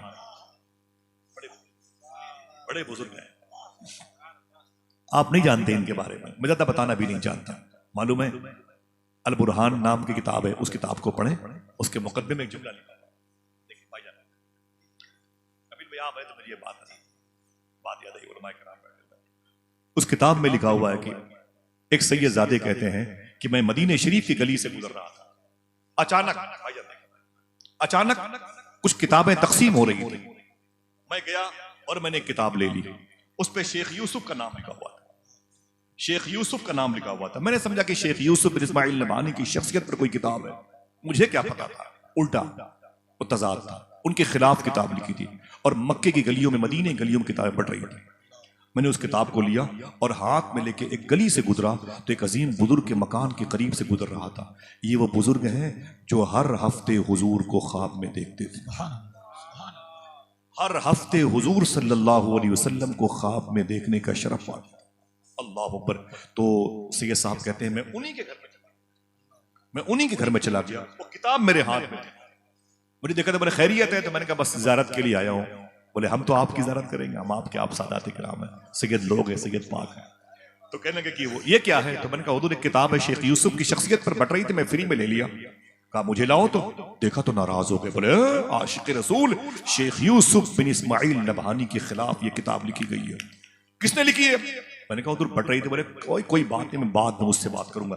किताब ली और छज्जे पर फेंक दी, अपने ताक पर उसे फेंक दी। कहा बाद में इसे पढ़ूंगा कि जालिम ने शेख यूसुफ के खिलाफ किताब लिखी है। उस घर में हुजूर हर हफ्ते ख्वाब में आते थे। दूसरा हफ्ता हुआ हुजूर नहीं आए, तीसरा हफ्ता हुआ हुजूर नहीं आए, चौथा हफ्ता हुआ हुजूर नहीं आए, 2 महीने हो गए हुजूर नहीं आए। वो सैयद साहब कहते हैं कि वो बुजुर्ग रोते थे, तड़पते थे, सरकार मेरी खता क्या है, माफ फरमाए, आप अपने जलवे जहां आरा की ज़ियारत क्यों नहीं कराते? वो शहनशाह हसीना आप अपनी ज़ियारत से हमें मुशर्रफ क्यों नहीं फरमाते? वो तड़पते रहे। एक दिन 2-2.5 महीने के बाद वो सफर पे निकले और किसी दोस्त के यहाँ कयाम। सफर पे निकले, किसी दोस्त के यहाँ कयाम फरमाया, और जैसे ही दोस्त के यहाँ कयाम फरमाया सोए, वैसे ही ख्वाब में अल्लाह के रसूल तशरीफ लाए। जैसे हुजूर तशरीफ लाए, हुजूर के नालैन पकड़ के बैठ गए। सरकार, मैं माफी चाहता हूँ, मैं जानता हूँ कि मेरी आंखें इतनी पाक नहीं कि आपको देखें, मैं जानता हूँ कि मेरी फिक्र इतनी अच्छी नहीं कि मैं आपको देख के दुरूद पढ़ सकूं, मैं जानता हूँ कि मेरी तहजीब और सकाफत और लिसानियात इतने अच्छे नहीं हैं कि मैं आपको देखूं और नाते पढ़ूं सरकार, लेकिन हर हफ्ते आप मुझे अपनी ज़ियारत का शरफ अता करते थे। सरकार, क्या बात है, 2 महीने 2.5 महीने हो गए, आप ख्वाब में आना बंद कर दिए हैं, जवाब सुनोगे? हुजूर ने क्या फरमाया? ऐ मेरे गुलाम सुन, जब से मेरे आशिक यूसुफ बिन इस्माइल नबहानी के खिलाफ लिखी जाने वाली किताब तेरे घर में रखी गई है, मैंने उस घर में कदम रखना बंद कर दिया है। आप समझ रहे मैं क्या कह रहा हूं? ना ना ना, आप मेरी बात को दबा ना दीजिए, दबा मत दीजिएगा, आप समझे पहले क्या कहा था। जब से मेरे आशिक के खिलाफ लिखी जाने वाली किताब तेरे घर में आ गई है, मैंने उस घर में आना छोड़ दिया है। तुझे क्या पता कि मेरा यूसुफ अपने दिल में मेरी कितनी मोहब्बत समो के रखता है। मोहम्मदुर रसूलुल्लाह, मोहम्मद अल्लाह के रसूल हैं, तो शेख यूसुफ जैसे आशिकों के दिलों में क़याम करते हैं कि ये हुआ कैसे। हमने अपने बच्चे को हराम खिला के पाला है, आशिक रसूल बनेगा? दूसरों की जमीनों पे कब्जा किया है, बच्चा आशिक रसूल बनेगा? रिश्वत और दलाली के पैसों से अपने बच्चों को पाला है, आशिक रसूल बनेगा? शेख यूसुफ को पाला गया था दुरूद पढ़ के, आशिक रसूल बने। माँ ने नात की लोरियां सुनाई थी, आशिक रसूल बने। और फिर इनकी सोहबत नूर में जो आया, उस पर अल्लाह का कितना बड़ा करम हुआ। कोई जोर से ना बोले, अभी सुने आप, बड़े हुए तो आपकी शादी हुई, शादी में जो लड़की आपके निकाह में आई बड़ी खूबसूरत थी, वो लड़की आपकी खिदमत करती थी, आपके को अपना ज़व्वज शौहर एक्सेप्ट करती थी और बड़ी खिदमतगार थी, बड़ी हसीन लड़की आपकी बीवी बनी। और फिर 5, 6, 7 सालों के बाद उस लड़की की सहेली, उस बीवी की सहेली से मुलाकात हुई, तो सहेली ने कहा, ऐ मेरी बहन, तेरी शादी कहाँ हुई है? तो अपनी सहेलियों में सबसे हसीन और खूबसूरत थी, तू अपनी सहेलियों में सबसे हसीन और खूबसूरत थी, तेरी शादी कहाँ हुई? तो शेख यूसुफ की बीवी ने कहा, मेरी शादी तो एक आशिक रसूल शेख यूसुफ बिन इस्माइल नबहानी के साथ हुई है। इतना कहना था तो बीवी ने क्या कहा, ओफो, तुझे शादी के लिए एक मौलवी ही मिला है, तुझे और कोई नहीं मिला, शादी के लिए तुझे एक मौलवी ही मिला है। अरे कहीं और रिश्ता करती, किसी बादशाह के महल में रानी बन के रहती, किसी बादशाह के घर में अमीर जादी बन के रहती, अमीर शहर के घर में बहू बन के रहती। तूने अपने हुस्न का सौदा बेकार किया है, तुझे और कोई नहीं मिला, तुझे एक मौलवी ही मिला है। सुनो, अगर जबाने हैं तो एक मरतबे और दिल से बोलना सुभान अल्लाह, उस जुमले को सुन के बोलना और इसे अपने घर अपनी बहन बेटियों को सुनाना। जैसे शेख यूसुफ बिन इस्माइल नबहानी की बीवी से उनकी सहेली ने कहा, तुझे इस मौलवी के साथ रह के क्या मिला, तुझे इस मौलवी के साथ रह के क्या मिला? तो उनकी बीवी ने कहा, ए बहन सुन, क्या बोली? इस मौलवी के साथ रह के क्या मिला बताऊं? जब से मैं इस शौहर के, अपने इस शौहर के निकाह में आई हूं, मैंने अब तक 86 मरतबे ख्वाब में अल्लाह के रसूल की ज़ियारत का शरफ हासिल कर लिया, अब मुझे और क्या चाहिए? नारे तकबीर, नारे रिसालत, ताजदारे मदीना कॉन्फ्रेंस, नारे तकबीर। बात बनी नहीं लोगों से, बात बनी नहीं बात। ये तो उलमा इकराम के कदम की धूल मिल जाए तो बड़ी बात है। मुझे डर इस बात का है मेरी बातें दम न जाएं, मुझे डर इस बात का है कि मेरी बातों का ये जो गुंबद है मिसमार ना हो जाए, मुझे डर इस बात का है कि ये मीनार, अब मैं तुम्हें क्या बताऊं कि बहुत पहले मैंने किसको ख्वाब में देखा, मैं तुम्हें क्या बताऊं कि हुजूर का मिंबर है, झूठ बोल नहीं सकता, सच बोलने के लायक नहीं हूं, मैं तुम्हें क्या बताऊं। लेकिन मोबाइल के दौर ने वो रूहानियत छीन ली है, मेरी तन्हाइयाँ बेकार हो गई, मेरी तन्हाइयाँ बेकार हो गई। अब तन्हाइयों में हुजूर याद नहीं आते, मोबाइल की स्क्रीन पर थिरकने वाली, नाचने वाली नंगी लड़कियां वो हमारे साथ रहती हैं। मैं तुम्हें क्या बताऊं कैसे हुजूर का इश्क हमारे सीनों में होगा, कैसे हुजूर की मोहब्बत हमारे दिलों में आएगी। साहिबो आइए अपने दिलों को पाक करें, अपने दिलों को मुसलमान करें। राव रिजवान ने मुझसे पूछा था, पूछो सूफी सुल्तान मियां साहब किबला से कि इखलाक किसे कहते हैं। मैंने कहा सूफी साहब किबला से, हुजूर इखलाक किसे कहते हैं? ये जो मैंने कफील अंबर भाई से, बैकर भाई से, इन उलमा से मैंने दस्तबोसी की है, इनके कदमों को चूमा है, सीने से लगाया, इसी को इखलाक कहते हैं। फरमाया ना ना ना, ये फ्रॉड है, ये धोखा भी हो सकता है, ये तसन्नो है, बनावट है, मुलम्मा साजी भी है, हो सकती है। मैंने कहा फिर किसे इखलाक कहते हैं? जो जुमला सूफी साहब ने कहा था, उस यूनिवर्सिटी के प्रोफेसर खड़े हो गए थे, सूफी साहब ने कहा था इखलाक इसका नाम नहीं है कि लोगों से हंस के बात करो, इखलाक तो तन्हाई में फरिश्तों के लिहाज करने का नाम है। 350 साल से उर्दू जबान की डिलीवरी हुई है, किसी जबान में उर्दू की किसी किताब में इतना बड़ा जुमला नहीं मिलेगा। इखलाक तन्हाई में फरिश्तों के लिहाज करने का नाम है। दरवाजे बंद हो गए, खिड़कियां बंद हो गई, पर्दे लगे हुए हैं, कुंडी लगी हुई है, कोई नहीं देख रहा है, लेकिन आपको पता नहीं कि जिसने आंखें दी है वो तो देख रहा है। आपको पता नहीं जिसने कल्ब में रोशनी दी है वो तो देख रहा है। हमने देखा कि पूरा पूरा सिस्टम बिगड़ा हुआ है। हम जैसे जो जलसों की दुनिया में खिताबत करते हैं वो भी, और हमारे जो पीछे चलने वाले लोग भी, सब का सब पूरा सिस्टम, पूरा ढांचा बेतरतीब हो गया है। वैसे ही कैप्टन है, वैसी टीम है, जैसे टीम वैसे कैप्टन, वैसे इमाम मौजिन की एक बेराहरवी का शिकार, एक उधम चौकड़ी की फिजा कायम है। अल्लाह अकबर, कैसे हुजूर हमारे दिलों में क़याम करेंगे। एक लड़की ने कहा था, जब से मैं शेख यूसुफ बिन इस्माइल नबहानी की निकाह में आई हूँ, मैंने 86 मरतबे ख्वाब में अल्लाह के रसूल की ज़ियारत का शरफ हासिल कर लिया। माफ़ी चाहता हूँ, 86 मरतबे बहुत होता है, 6 मरतबे ही की बात करो। ज़मीन और मिंबर शरीफ पर बैठने वाले पूरे शहर के इतने लोगों ने मिल करके शायद कभी 6 मरतबे हुजूर को देखा हो। अच्छा, देखा भी नहीं और देखने की ख्वाहिश भी नहीं, ये है अफसोस की बात। देखा भी नहीं और देखने की तमन्ना भी नहीं, देखा भी नहीं और देखने की ललक भी नहीं है, देखा भी नहीं और देखने का कोई जज्बा भी नहीं है कि काश मैं हुजूर को देख लूं, काश मैं हुजूर को देख लूं, काश मैं हुजूर को देख लूं। दुआ करो दिल पाक हो जाए, आमीन कह लो। खाने को पाक कर लो, दिल पाक हो जाएगा। ज़बानें पाक हो जाएंगी, दिल पाक हो जाएगा। वादा करो इंशाल्लाह सच बोलते रहेंगे, हलाल खाते रहेंगे इंशाल्लाह। क्या कहा हुजूर शेखुल इस्लाम शद, मैं चाहता हूं कि शेर को याद कर लो। बड़े लतीफ हैं, नाजुक से घर में रहते हैं, मेरे हुजूर मेरी चश्मे तर में रहते हैं। कयाम उनका न फर्शे ज़मीन न अर्शे बरी, वो अपने चाहने वालों के घर में रहते हैं। समझ रहे हैं? आज हमारी माएँ, हमारी मोहब्बतों के, जो हम अपनी माँ की दुआओं के खास्तकार थे, उससे महरूमियाँ आए। क्यों? इसलिए कि हमारी माओं ने जो तरबियत की है, आगे चल करके बुरी सोहबत मिली और हम हराम खाने में लग गए, और फिर पता चला दिल से हुजूर की मोहब्बत निकल गई। आप शहर में कमाने के लिए आए, मुजफ्फरपुर, सीतामढ़ी, किशनगंज से आए हो, उत्तर प्रदेश से आए हो, तुम्हें नहीं पता कि तुम्हारी माएँ तुम्हारे कपड़े को अपने तकिए के नीचे रख के सोती है, तुम्हारी टूटी हुई चप्पलों को अपने दुपट्टे से साफ करती है, मेरे बच्चे की निशानी है। और तुम शहरों के निरंगियों में अपनी माँ को भूल गए तो हुजूर को क्या याद करोगे? अपने बूढ़े बाप को गालियां देंगे तो हुजूर को क्या याद करेंगे? मालूम है अभी लखनऊ में एक वाकया क्या पेश आया? कफील नंबर कोई दिक्कत नहीं हो रही आपको? अगर होगी तो भाई आप उसको जाहिर भी नहीं कर सकते हैं, इखलाकी तकाजा है आपका। और मैं माफ़ी चाहता हूँ, मुझे पता नहीं क्यों अच्छा लग रहा है, और अपने दोस्तों की इस महफिल में 2, 3, 4, 5 मिनट की बात है, मुझे इजाज़त दे दें। और मैं तो बस यहाँ पर एक सामे की हैसियत से आया हूँ। दुआ करो इंशाल्लाह, बस मेरा मिशन है कि लोगों का दिल पाक हो, रिज़्क़ हलाल की तरफ हम माइल हों इंशाअल्लाह। बोले ये जहन से निकाल दे कि रिश्वत और दलाली के पैसों से अपने बच्चों को नहीं पालूंगा तो परवरिश कैसे होगी।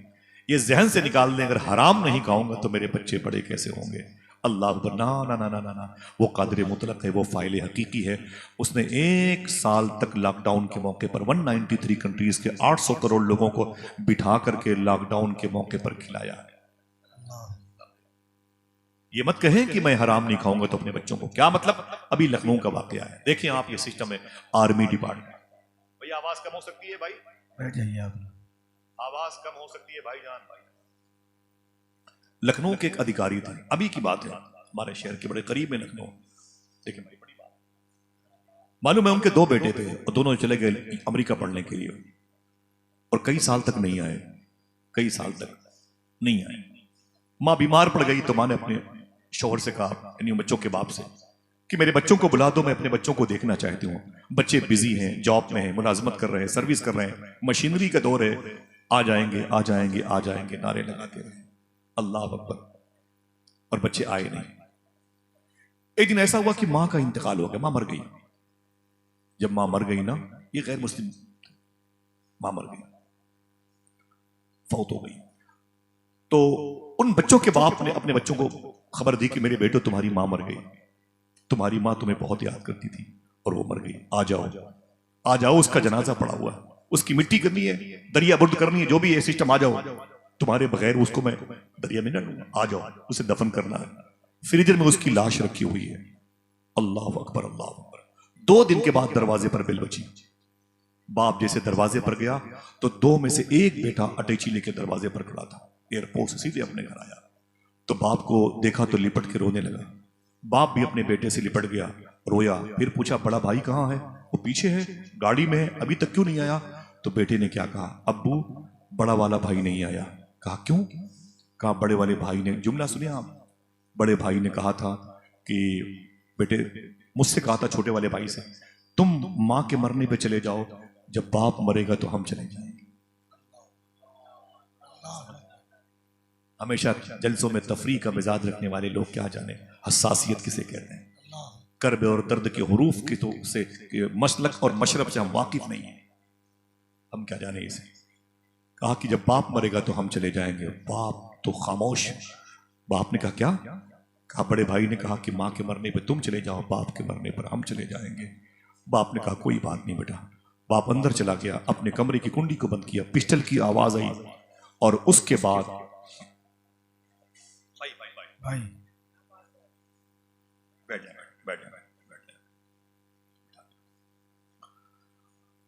पिस्टल के चलने की आवाज आई और उसके बाद दरवाजा तोड़ा गया तो देखा गया कि बाप ने सुसाइड कर लिया था, अपनी ही पिस्टल से अपनी जान वापस कर दी थी। बेड पर खून बिखरा हुआ था, उसकी लाश पड़ी हुई थी। एक नोट में जुमला लिखा हुआ था, सुने जुमले को। ये कौन सी तहजीब है यार, कौन सी सकाफत है, कौन सा कल्चर है? बाप ने लिखा था, ऐ मेरे बेटे तूने क्या कहा? मेरे मरने पर मेरा बड़ा बेटा आएगा, अब बड़े बेटे को आने की जरूरत नहीं। बेटा तुम अकेले आए हो तो दोनों को दफना के हमेशा के लिए चले जाओ। क्या करोगे बार बार जहमत उठा करके? समझ रहे हैं? दिल के फपोले जल उठे सीने के दाग से, इस घर को आग लग गई घर के चिराग से। ताज्जुब इस बात पर नहीं कि हुआ कैसे, ताज्जुब इस बात पर है कि अगर उसी आर्मी डिपार्ट के अधिकारी के करीब कोई मुसलमानों का एक घर मौजूद है तो इस घर पे मां की तरबियत का असर क्यों नहीं देखने को मिला। ताज्जुब इस बात पर है, मुसलमानों का एक घर हो और आसपास गैर मुस्लिमों के घर हो तो उन्होंने अपनी इस्लामी तहजीब को अब तक उन पर लॉन्च क्यों नहीं किया, अब तक उनसे मोहब्बतों प्यार की बातें क्यों नहीं की, उनकी खिदमतें क्यों नहीं की। गरीब नवाज सरकार अजमेर शरीफ में जब कोई हिंदू लड़की जवान होती तो उसकी शादी की फिक्र उसके बाप से ज्यादा ख्वाजा साहब को रहा। हम हैं कि अगर वो जख्मी है हम कहते हैं वो हिंदू है कि मुसलमान है। दरवाजे पर भिखारी खड़ा हुआ है, कहता है अल्लाह के नाम पर कुछ दे दो। सूफी साहब कहते हैं उसने वहां खड़े होकर कहा था जहां रात के 2 बजे तक तेरे बेटे ने पबजी गेम खेला है, वहां खड़े होकर उसने अल्लाह का नाम लिया था। तूने कहा इतनी हाकी मारूंगा, दिमाग खराब हो जाएगा। शराब पिएगा, नशे की दुकानों पे जाएगा, हम ये अल्टीमेटम लेकर के उसका धर्म पूछ करके फिर कहीं रोटियां बिस्किट देते हैं, पैसे देते हैं। साहिबो ना ना ना ना ना, इसका मतलब हमारा दिल मुसलमान नहीं है। वादा करो इंशाल्लाह खिदमतें करेंगे, वादा करो दिल को पाक करेंगे। दिल पाक हो गया, कल्चर पाक हो जाएगा, तहजीब पाक हो जाएगी, सकाफतें पाक हो जाएंगी, नस्लें पाक हो जाएंगी। ये सोचने की बात है। आका करीम सल्लल्लाहु ताला अलैहि वसल्लम का एक आशिक है, अभी माजी करीब में, जो हजारा शरीफ के रहने वाले थे, जिनको गुलाम गौस हजारवी कहा जाता है। मैं फिर से ये नाम लेता हूँ, गुलाम गौस हजारवी। ये गौस पाक के गुलाम है। सुभान अल्लाह। बगदाद शरीफ चलोगे इंशाअल्लाह? कितने लोग हैं? हाथ उठा के बोले चलेंगे इंशाअल्लाह। हुजूर गौस पाक के नाम पर लब्बैक या गौस आजम के लगाए नारे। सबकी आवाज, सबकी आवाज, सबकी आवाज यकसा तो।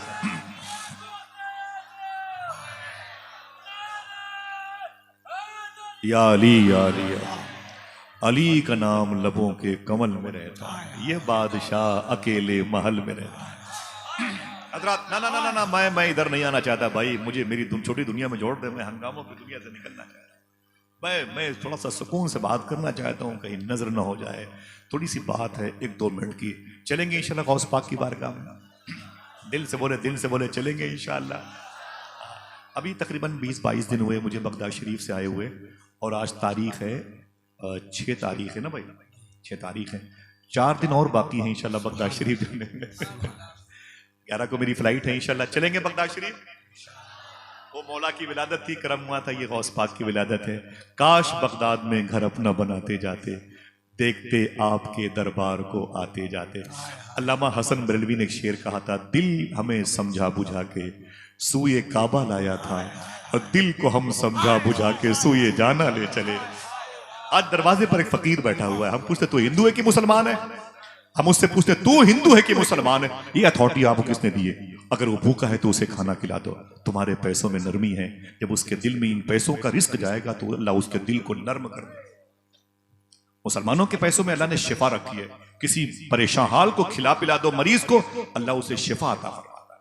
ये खिदमतें हम नहीं करना चाहते। अगर कहो तो गौस पाक की एक बात बता दूं, ये जो खिदमत कैसे करते हैं, वो माजी करीब में बगदाद शरीफ में तकरीबन 45-48 साल पहले एक लेडी थी, हिंदुस्तान की, मद्रास की थी, चेन्नई की। वो क्रिश्चियन थी, वो सर्विस करने के लिए बगदाद शरीफ गई। मालूम है किस डिपार्टमेंट? वो विदेश मंत्रालय में, जिसको आप सफरा कहते हैं, सफीराने हिंद में गई, जिसको ये उलमा वजारतुल खारजिया कहते हैं। समझ रहे हैं? विदेश मंत्रालय में सर्विस करने के लिए गई।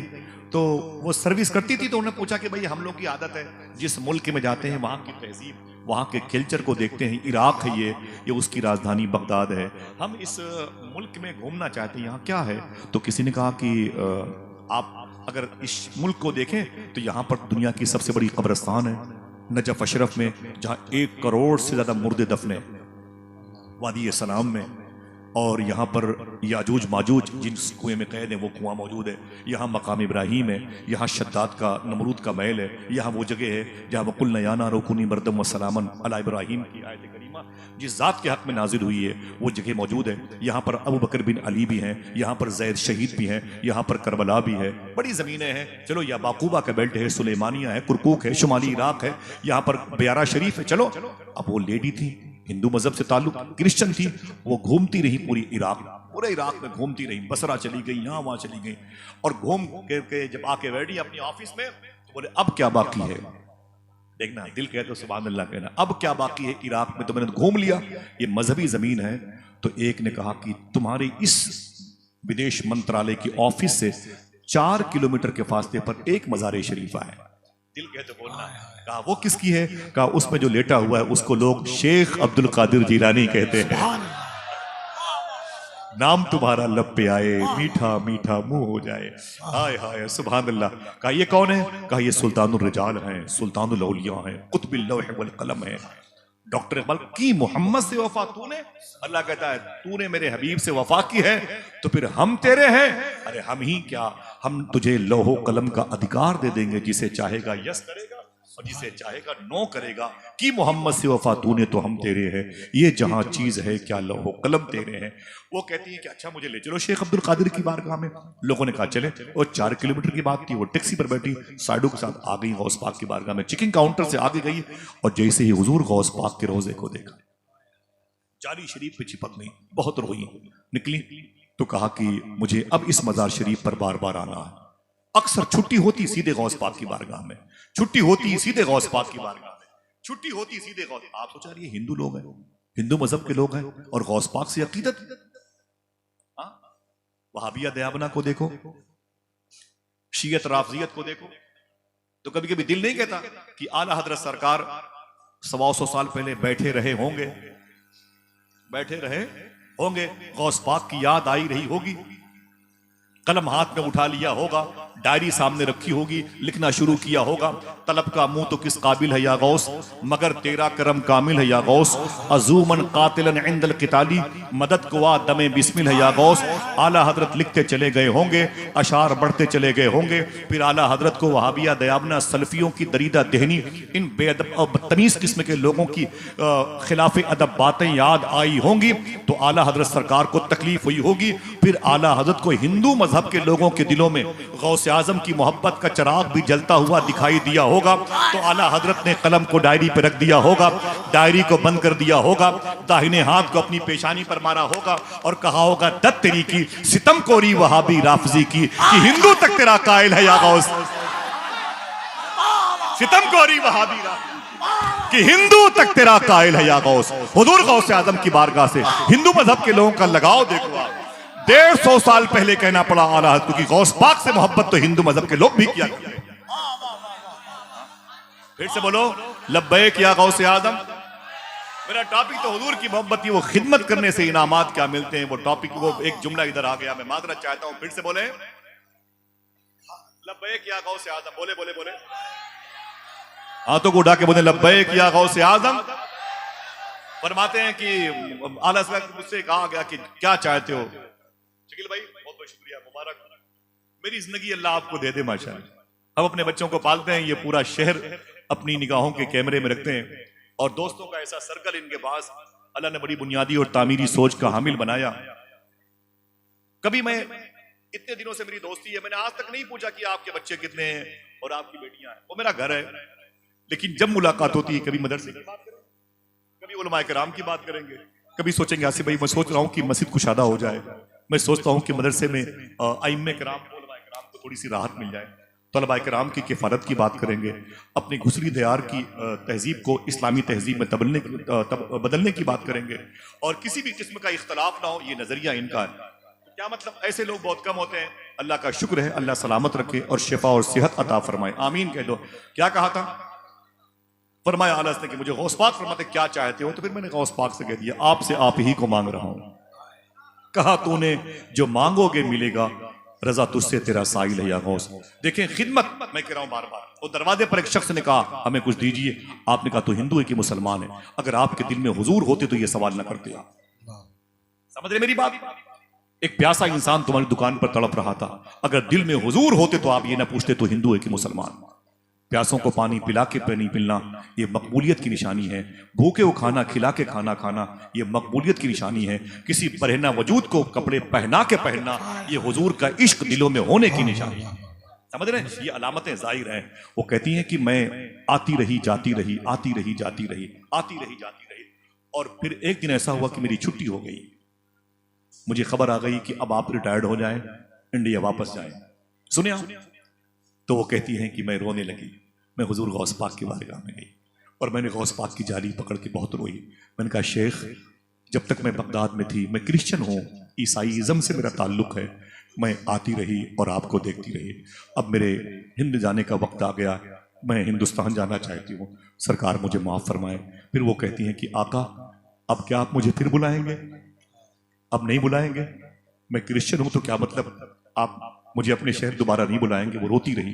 वहां के खादिम ने बताया था खुदा की कसम कि हुजूर गौस पाक की मज़ार शरीफा से आवाज आई, क्या मुझे छोड़ के चली जाएगी? क्या मतलब? हुजूर गौस पाक के खादिम ख्वाजा अबू तलहा बगदादी, उनके खलीफा सूफी असदुल्ला शाह ने फरमाया था, हुजूर गौस पाक ने फरमाया, देखना कौन कौन सुभान अल्लाह कहता है, ऐसा नहीं है लोग मुझसे मिलने के लिए तड़पते हैं, गौस पाक फरमाते मैं भी अपने गुलामों से मिलने के लिए तड़पता हूं,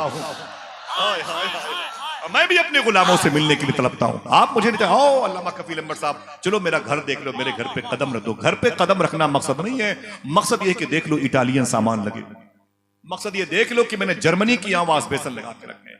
मुझे ये सब मत दिखा, ये दिखा कि तेरी आंखों ने गौस पाक के नील को गुंबद को देखा कि नहीं देखा, मुझे ये दिखा कि तेरी आंखों ने गुंबद खतरा को देखा कि नहीं देखा। मेरे भाई ये सारी चीजें तुझे मुबारक हो, तुझे मुबारक हो, मुझे नहीं चाहिए। मुझे वो दिल चाहिए जिस दिल में मदीने वाले की मोहब्बत हो, जिस दिल में सादात के इश्क का अदब और एहतराम का फैज मौजूद हो। मालूम है वो मुबारक औरत कहती है गौस पाक की मज़ार शरीफा से आवाज आई, क्या मुझे छोड़ के चली जाएगी? बस तड़प गई। और फिर मालूम क्या कहा या शेख, लोग जब इस्लाम कबूल करते हैं तो सड़कों पे कमरों में कबूल करते हैं और फिर लोगों को गवाह बनाते हैं, मैं आपकी बारगाह में इस्लाम कबूल कर रही हूं, आपको गवाह बना के इस्लाम कबूल कर रही हूं। आपने वही इस्लाम कबूल किया और गौस पाक की बारगाह से उनका नाम रखा गया फातिमा। क्या क्या क्या ऊंची बोले, क्या रखा गया? फातिमा रखा गया। और फिर क्या हुआ, अपने सारे कागजात फाड़ के उन्होंने दफन कर दिए और वहां की नेशनलिटी अख्तियार कर ली। 35 से 40 साल तक गौस पाक की बारगाह में अपने दुपट्टे से झाड़ू लगाती थी। अल्लाह अकबर। पूरा शहर सो जाता था, अपने हाथों से गौस पाक की जालियां बाहर के हिस्से की उसे खिदमत करती रहती थी। अल्लाह अकबर, अल्लाह अकबर। वो खिदमत करती रहती थी, खिदमत करती रहती थी। अब इस खिदमत के बदले में एक और इनाम देखें आप। उनसे किसी ने पूछा था, फातिमा खाला क्या आपने कभी गौस पाक को देखा? जुमला सुनिए कि क्या आपने कभी गौस पाक को देखा? ये पूछा गया फातिमा खाला से। मैंने बड़ी खिदमत की उनकी, मैंने उनके सर में तेल लगाया, 100 साल के ऊपर उनकी उम्र शरीफ थी, अल्हम्दुलिल्लाह रब्बिल आलमीन। उनकी खिदमत की, बड़े बड़े पीराने तरीकत उनके पैर की जूतियां धुल करके पानी में पिया करते, समझे आप? उनके दरवाजों पर लोगों की पगड़ियां पड़ी रहती थी, इतनी बड़ी अजीम शान मनसब पर फाइज थे। उनसे किसी ने पूछा था, फातिमा खाला क्या आपने कभी गौस पाक को देखा? देखना कौन कौन सुभान अल्लाह कहते। बोले क्या बोला? कभी गौस पाक को देखा? ऐसा कोई दिन नहीं गुजरता जब मैं हुजूर गौस पाक से बातें ना करती हूं। आपने फरमाया था अल्लाह उलमा किराम के लिए कहो तो एक तबरुक दे दूं। आपने मुझसे एक मरतबे कहा था फातिमा खाला ने कि बेटा सुन। मैंने क्या बात है? मम्मा मम्मा कहता था। मैं दोपहर में अक्सर खाना लाता था, जब मैं आस्थाने पर क़याम करता था सैयदना शेख में, उनको खिलाता था और उनकी झूठी प्लेटें चाटता था। उनके झूठे पानी को मैं घर लेके आता था। बहुत सारे उनके तबरुकात मेरे पास, तस्बीह है, अंगूठी है, गिलास है, उनके मलाबिस, उनके लिबास मुबारक, बहुत सारे तबरुकात उनके मौजूद हैं माँ फातिमा खाला के। वो मुझसे कहने लगी कि मैंने वो हुजूर गौस पाक मुझसे आए थे मेरे पास और मुझसे बोले फातिमा। मैंने कहा जी शेख क्या बात है? बोले तुम कसीदे गौसिया पढ़ा करो और लोगों से कहा करो कि इसे पढ़ा करें। मैं तुझसे कहती हूं तू पढ़ा कर फजर की नमाज के बाद या मगरिब की नमाज के बाद, और लोगों से कहा करो कि इसे पढ़ा करें। मैं चाहता हूं कि उलमा किराम इसे तबर्रुक समझ के रख लें, इसे तबर्रुक समझ के रख लें। इंशाअल्लाह काम क्या था फातिमा खाला का? दुपट्टे से गौस पाक की बारगाह की खिदमत करना, खिदमत करना, खिदमत करना। रातों को सोने से पहले ढेर सारी रोटियां मंगाती, उसे टुकड़े टुकड़े करके उसे एक प्लेट में रखती थी, बड़ी सी सीनी में रखती थी, और फिर सुबह को फजर की नमाज के बाद हुजूर गौस पाक के आंगन में वो उसे बिखेर देती थी और मिट्टी के बर्तनों में पानी रखती थी। और फिर थोड़ी देर के बाद 2-2, 250-250 कबूतर चले आते थे गौस पाक के आंगन में, कबूतर, और उन रोटियों के टुकड़ों को कबूतर खाने लगते थे। सुभान अल्लाह। बात ये कहने की है, बात ये कहने की है बैकर भाई, मालूम है क्या बात है? 2-2, 250 कबूतर, कबूतरों के कलर ज्यादा फर्क नहीं होते, तब्दील ज्यादा नहीं होते, बहुत ज्यादा डिफरेंट नहीं होते उनके कलर कबूतरों के। और 200, 250 कबूतर गौस पाक के आंगन में फजर के बाद फातिमा खाला की रोटी के टुकड़ों को खाते और उसी मिट्टी के बर्तन में पानी पीते। एक दिन शेख अब्दुल रहमान शाह साहब किबला वहीं पे खड़े थे, तो फातिमा खाला, शेख अब्दुल रहमान ताल इधर। बोले क्या बात है? बोले तुम ये बताओ कि ये कबूतर कौन है, कहां से आते हैं? ये कबूतर कौन है, कहां से आते हैं? बोले मुझे नहीं मालूम, मुझे नहीं मालूम। तो मालूम क्या कहती फातिमा खाला? दिल कहे तो सुभान अल्लाह कहना। बोले इस तरफ के 17 कबूतर करबला से आए हैं, इस तरफ के 122 कबूतर नजफ अशरफ से आए हैं, इस तरफ के 78 कबूतर काजमैन से आए हैं, इस तरफ के 32 कबूतर आजमैन से आए हैं, इधर के कबूतर सामर्रा से आए हैं, इधर के कबूतर बसरा से। तुम क्या समझते हो ये फातिमा खाला की रोटियां खाने आते हैं? ना ना ना ना ना, ये तो हुजूर गौस पाक की बारगाह में सलामी के लिए आया करते हैं, सलामी के लिए आया करते हैं। अल्लाह अकबर, अल्लाह अकबर। ये हुजूर फातिमा खाला की बसीरत थी जो अल्लाह तबारक व तआला ने खिदमत की वजह से उनको अता फरमाई। समझ रहे हैं आप? अल्लाह अल्लाह अल्लाह। मेरा इमाम कहता जो काम बड़े बड़े कुतुब नहीं कर सकते, हुजूर गौस पाक के खादिम उसे चुटकियों में कर दिया करते। समझ रहे हैं आप? ये खिदमत का बड़ा इनाम है। क्या कहा था वो शेर, फिर से याद करो कि बड़े लतीफ है नाजुक से घर में रहते हैं, मेरे हुजूर मेरी चश्मे तर में रहते हैं। शकील भाई का दबाव था, वरना मेरा तो करीब वक्त हो गया, और शकील भाई ने जो वक्त दिया तो 12 बजे तक का, अभी 15 मिनट बाकी है, लेकिन मैं अपनी गुफ्तगू को 5 मिनट में बात खत्म कर दूंगा। 10 मिनट का वक्त मैं नात खानों को दूंगा इंशाल्लाह। इसमें मुझे कुछ निजामत का इशार सुनने हैं, ठीक है, बहुत सारी बातें। मैं मादरत चाहता हूँ, आप बीच में मैं आप मुखिल हो गया आपके सामने। वो जो हुजूर का क़याम जिन दिलों में है, वो दिल कौन सा है? वो दिल कौन सा है जिसके बारे में कहा जाता है बड़े लतीफ हैं नाजुक से घर में रहते हैं, मेरे हुजूर मेरी चश्मे तर में रहते हैं। क़याम उनका न फर्शे ज़मीन अर्शे बरी, वो अपने चाहने वालों के घर में रहते हैं। वादा करो इंशाल्लाह अपने बच्चों को हलाल खिलाएंगे, दिल से बोलो इंशाल्लाह। अपने बच्चों को हलाल खिलाए तो बच्चे भी खिलाने वाले बनेंगे।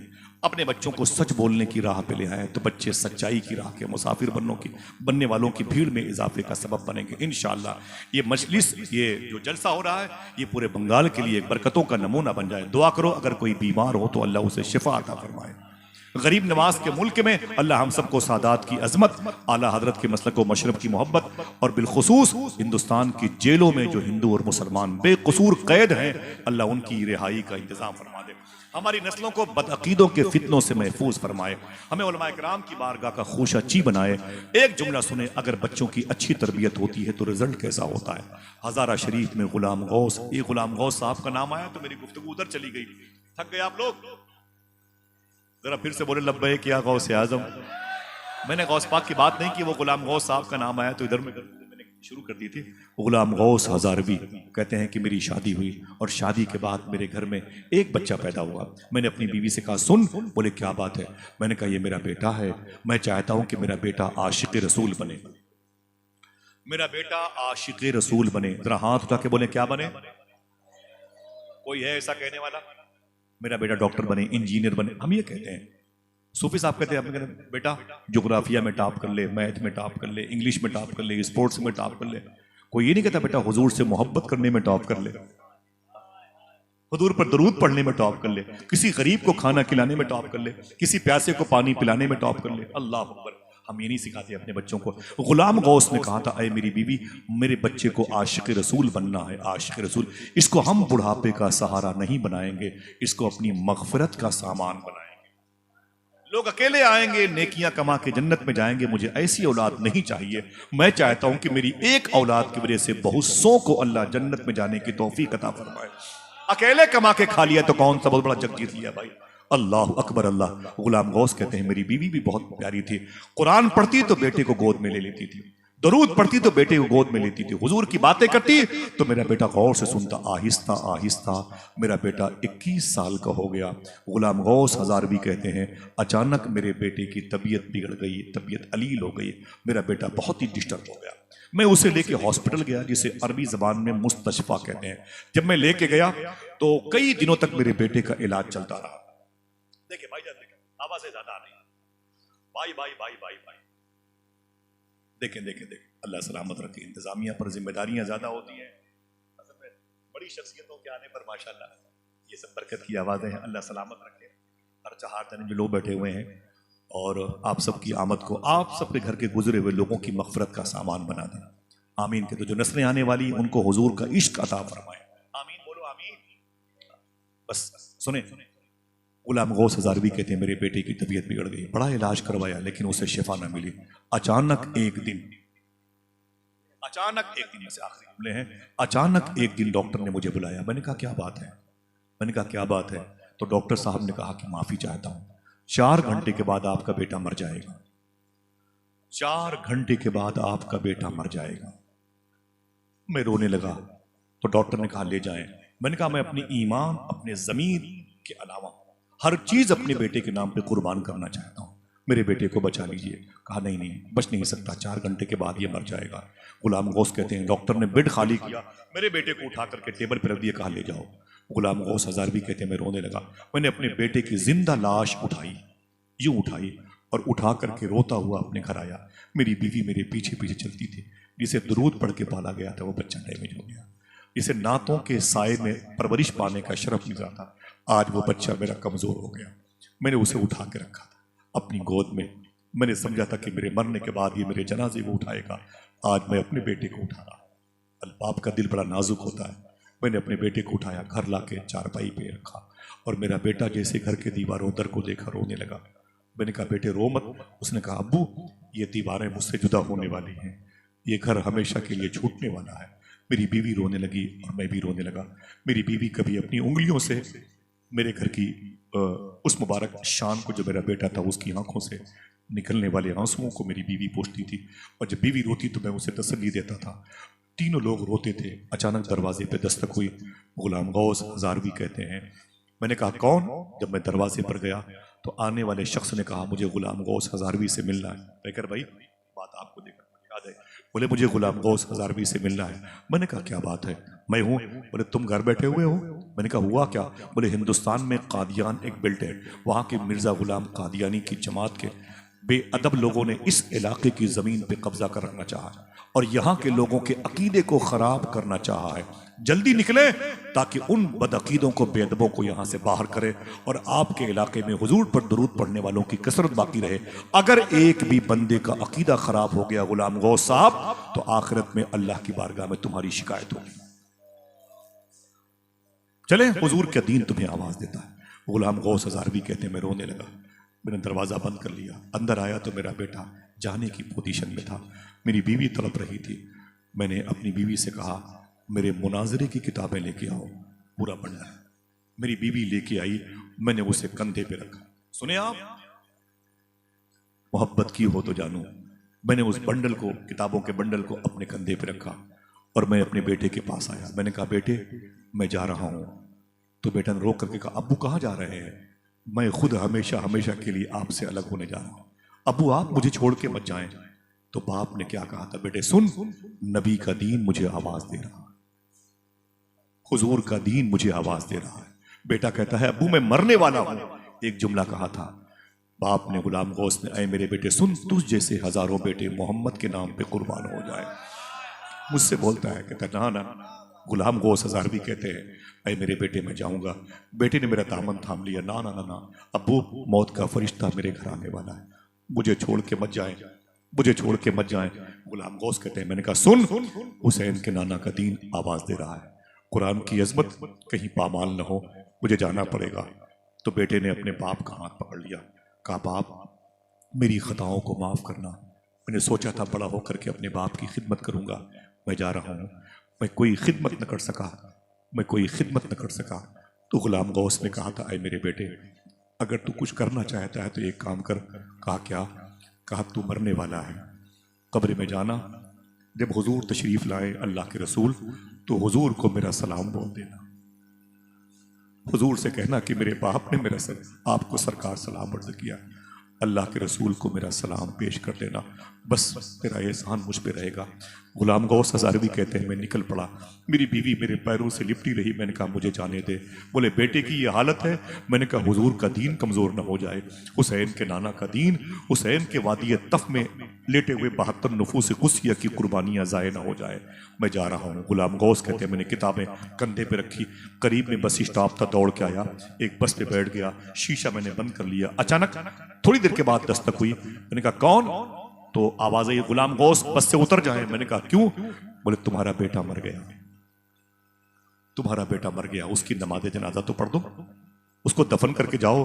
तो गुलाम गौस ने कहा मेरा बेटा मर गया है लेकिन मैं नबी का दीन नहीं मरने दूंगा, हुजूर का दीन नहीं मरने दूंगा। साहिबो आप क्यों और हम क्यों इन चीज़ों को समझेंगे? मोहब्बत की हो तो जानू, कभी हुजूर का इश्क हमें तन्हाइयों में आंखों से आंसू लाने पर बेकरार किया हो तो हम जाने कि हुजूर का इश्क किसे कहते हैं।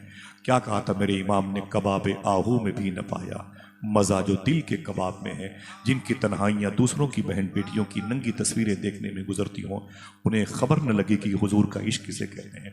इस दिल में बस चुकी है तमन्ना गुनाह की, ये दिल नबी की याद के काबिल नहीं रहा, जिसने दुआएं मांगी थी और जिसने आमीन कहा था। अगर उनका दिल मुसलमान रहा तो उनके ख्वाबों में हुजूर आए थे, जिन्होंने ये कहा था सुना है आप हर आशिक के घर तशरीफ़ लाते हैं, मेरे भी घर में हो जाए चराग़ या रसूल अल्लाह। सरकार गुलाम गौस कहते हैं, मैंने कहा सुन। बोले क्या बात है? मैंने कहा जा मेरे बेटे की नमाज पढ़ के अकेले दफन कर देना। बोला अकेले दफन कर देंगे, आप उतरे? मैंने कहा मैं नहीं उतरने वाला बस से। मैंने कहा ड्राइवर से चलो। बस चली गई, अपने बेटे की जनाजे में शिरकत नहीं की गुलाम गौस ने, अल्लाह अकबर, और चले गए। मुनाजरा लड़ते रहे, बहस मुबाहिसा करते रहे, 3 दिन तक उस जमीन को बदअकीदगी की पाक रखा और बदअकीदे भाग गए, बेअदब वहां से गायब हो गए और उस जमीन को दरूद सलाम वाली जमीन बनाया। और जब जमीन पाको साफ हो गई, किताबों का बंडल अपने कंधे पे रखा, आज अपने घर की तरफ आ रहे हैं। जैसे घर के करीब पहुंचे, पांव बोझल हो गया, अंदर जाने की ताकत नहीं है। दरवाजे पे दस्तक दिए, दे करके जैसे अंदर दाखिल हुए, क्या देखा कि वो चारपाई खाली है जिस पर मेरा बेटा लेटा हुआ था, अलविदाई सलाम कर रहा था। आगे जाके देखा तो जमीन पर एक बोरिए पर उसकी बीवी बैठी हुई है, उसकी आंखें सुर्ख है, दुपट्टे आंसुओं से भीगे हुए हैं। मुझे देखा तो चीख मारी और मुझसे लिपट गई। मैंने कहा ना ना ना क्या हुआ? तो मेरी बीवी ने कहा है मेरे शौहर गुलाम गौस, मेरा जवान बेटा इंतकाल कर गया। कोई इस दर्द को एक बाप से बेहतर न समझेगा। जवां बेटा गुजर जाए तो कांधा टूट जाता है। मेरा बेटा मर गया, मेरे शौहर, मेरा घर उजड़ गया, मेरी खुशियां चली गईं। गुलाम गौस कहते हैं कि मैंने अपनी बीवी को तसल्ली दी, उस बिस्तर की सिरवटों को चूमता रहा। बिस्तर के तकिए पे मेरे बेटे के सर के निशान थे, मैं उसे बोसा देता रहा। मैंने कहा मेरा बेटा गया कैसे, आखिरी सफ़र कैसे किया, उसकी आखिरी आवाज़ क्या थी? तो बीवी ने कहा उसने तो कलमा शरीफ पढ़ करके आखिरी सफ़र किया। बोले और? बोले लेकिन मरने से पहले उसने मेरे दुपट्टे को पकड़ के कहा था अम्मी अब्बू कब आएंगे? मैंने कहा अब्बू तो हुजूर के दीन के तहफ़्फ़ुज़ के लिए गए हुए हैं। तो मेरे बेटे ने कहा था अब्बू, अम्मी ने कहा था अगर कब्र में हुजूर आए तो हुजूर को मेरा सलाम बोल देना। अम्मी मुझसे अब्बू ने कहा था कब्र में सरकार आए तो सरकार को मेरा सलाम बोल देना। अम्मी मैं आपसे कहती हूँ अगर अब्बू मेरे इंतकाल के बाद आए तो अब्बू को मेरा सलाम बोल देना, कहना कि आपके बेटे ने आखिरी सलाम अर्ज किया है। इतना कहा, इतना सुना तो रोए, अपना सामान रखा किताबों का और कब्रिस्तान चले गए। ताज़ा कब्र देखी, लिपट के बहुत रोए। बोले बेटे माफ़ी मांगने नहीं आया हूँ, मैंने कोई जुर्म नहीं किया, मैं तो हुजूर के दीन के तहफ़्फ़ुज़ व बका के लिए गया था। लेकिन ऐ मेरे बेटे मैं तेरे आखिरी सफ़र में न था, तेरी कब्र पे आया हूँ। कब्र की मिट्टी को आंखों से लगाया और अपने हाथों को उठा के बाप ने दुआ की थी। कहा था ऐ मेरे मौला मैं अपने आका के दीन के तहफ़्फ़ुज़ के लिए गया था, अपने बेटे के आखिरी सफ़र में नहीं था, और तेरे हबीब के इश्क जो मेरे दिल में मौजूद है उसके सदक़े में दुआ करता हूँ ऐ अल्लाह मेरे बेटे की कब्र को जन्नत के बागों में से एक बाग बना देना, मेरे बेटे की कब्र को जन्नत के बागों में से एक बाग बना देना। इतनी दुआ मांगी और दुआ करके गुलाम गौस हज़ार भी घर आए, इशा की नमाज पढ़ी और खाना खाया, रोटी के टुकड़े खाए और उसके बाद सो गए। जुमले आखिरी हैं, कहा जैसे मैं सोया मेरे ख्वाब में मेरा बेटा तशरीफ लाया। एक आदमी बोले आ सकता है कि नहीं, ख्वाब में बेटा बाप की ख्वाब में आ सकता है कि नहीं? बोलो भाई आ सकता है कि नहीं? बिल्कुल आ सकता है, ये टॉपिक नहीं है, बात खत्म है, वक्त भी नहीं है। बेटा अपने बाप के ख्वाब में आया। अब जाहिर सी बात है कि जन्म के बिछड़े गले मिले, बहुत रोए। गुलाम गौस कहते हैं बेटा तेरे चेहरे पर नूरानियत कैसे है, तेरे चेहरे पर इतनी चमक तो नहीं थी, तेरे चेहरे पर इतनी बशाशियत तो नहीं थी, तेरा चेहरा इतना तरोताज़ा तो नहीं था, तेरे चेहरे पर इतना चमकदार जो पॉलिश स्टिकर है वो तो नहीं था। बेटे ने कहा अब्बू जो मेरे चेहरे पर चमक है ये आमीना के लाल के चेहरे की चमक की वजह से, जो मेरे आने से तेरे घर में खुशबू है हुजूर के जिस्म की खुशबू की वजह से है, जो मेरी बातों में मकनातीसियत है, जाज़बियत है, मिठास है, ये हुजूर की गुफ्तगू का कमाल है। बोले क्या हुआ? तो बेटे ने कहा अब्बू मुझे कब्र में रखा गया, मैं डर गया, फरिश्तों ने मेरी रूह वापस की और जैसे मुझसे सवाल किया गया माँ मर रब्बुका मा दीनुका, मैं कांप रहा था। अचानक हुजूर तशरीफ लाए। फरिश्तों ने कहा माँ कुन तक़ूलु फ़ी हक़्क़ि हाज़ा रजुल, मैंने हुजूर को देखा। बोले फिर? हुजूर को देखा तो मुस्कुरा गया, हुजूर को देखा तो मैं तड़प गया, हुजूर को देखा तो बेकरार हो गया। बोले क्या हुआ? तो बेटे ने बाप का दामन पकड़ के कहा अब्बू मैं तुम्हें क्या बताऊं हुजूर कितने खूबसूरत है, आए हाय मैं क्या बताऊं कि हुजूर की आंखें कितनी खूबसूरत हैं, हुजूर के लब कितने खूबसूरत हैं, हुजूर के रुखसार कितने खूबसूरत हैं, हुजूर का ज़क़न कितना खूबसूरत है, हुजूर का गोश मुबारका कितना खूबसूरत है, हुजूर की पेशानी मुबारका कितनी खूबसूरत है। दिल तो यही कह रहा था, बस यही कहता रहूं दिल जिससे जिंदा है वो तमन्ना तुम ही तो हो, हम जिसमें बस रहे हैं वो दुनिया तुम ही तो हो, जो दस्तगीर है वो तुम्हारा ही हाथ है, जो डूबने न दे वो वसीला तुम ही तो हो। मैं हुजूर को देखता रहा। फरिश्तों ने कहा कि माँ कुन तक़ूलु फ़ी हक़्क़ि हाज़ा रजुल, मैंने सलाम पढ़ना शुरू कर दिया। ऐ शहंशाह मदीना अस्सलातु वस्सलाम ज़ीनते अर्शे मुअल्ला अस्सलातु वस्सलाम काबे के बदरुद्दुजा तुम पे करोड़ों दरूद। बोलते मैं दरूद पढ़ता रहा। बोले फिर? बेटे ने कहा अब्बू मुझे आपकी याद आई। बाप ने कहा हुजूर की मौजूदगी में मुझे क्यों याद किया? तो बेटे ने कहा अब्बू आपने कहा था हुजूर को मेरा सलाम बोल। बोले फिर? बोले जैसे मैंने कहा सरकार मेरे बाप ने आपको सलाम बोला है। गुलाम गौस कहे बोले हुजूर नाराज तो नहीं हुए? बोले हुजूर नाराज नहीं हुए, हुजूर ने मुस्कुरा के आपके सलाम का जवाब दिया है और हुजूर मेरी कब्र शरीफ से वापस गए। खुशबू बाकी है, चमक बाकी है, रमक बाकी है और बरकतें अनवार तजल्लियात बाकी है। अब्बू हुजूर तो चले गए थे, बताऊं आप भी तो आज सुबह को मेरी कब्र पे आए थे, आप भी तो मेरी कब्र पे आए थे। बोले फिर? बोले आपने मेरी कब्र पे आके क्या कहा था? अरे मेरे मौला मेरे बेटे की कब्र को जन्नत के बागों में से एक बाग बना देना। तो बोले फिर क्या हुआ? तो बेटे ने कहा अब्बू खुदा की कसम आपकी ये दुआ अल्लाह ने कबूल कर ली है, आज मेरी कब्र जन्नत के बागों में से एक बाग बनी हुई है। मेरे आसपास के मरहूमीन की भी अल्लाह ने मग़फ़िरत फरमा दी है। वो जो लोग पहले से लेटे हुए थे वो भी जन्नत की बागों में से बाग में टहल रहे हैं, जन्नत की क्यारियों में रहने के मजे ले रहे हैं। ये क्या था? ये हुजूर के इश्क का कमाल था जो उनके दिलों में। हमारे लिबास पर हुजूर का इश्क नजर आता है, हमारी टोपियों पे हुजूर की मोहब्बत की निशानियां नजर आती हैं, लेकिन मलबूस खुशनुमा है मगर खोखले हैं, जिसमें छिलके सजे हुए हैं फलों की दुकान में। माजरत चाहता हूँ, दुआ करो अल्लाह हमारे दिलों को पाक करे। दिल कैसे पाक होंगे? अगर हमारे दस्तरखान पाक हो जाएंगे तो दिल इंशाअल्लाह खुद ब खुद पाक हो जाएगा। मुहम्मदुर रसूलुल्लाह। क्या कहा था शेखुल इस्लाम शाह साहब ने, बड़े लतीफ़ हैं, नाजुक से घर में रहते हैं, मेरे हुजूर मेरी चश्म तर में रहते हैं, क़याम उनका न फ़र्श ज़मीन अर्श बनी, वो अपने चाहने वालों के घर में रहते हैं।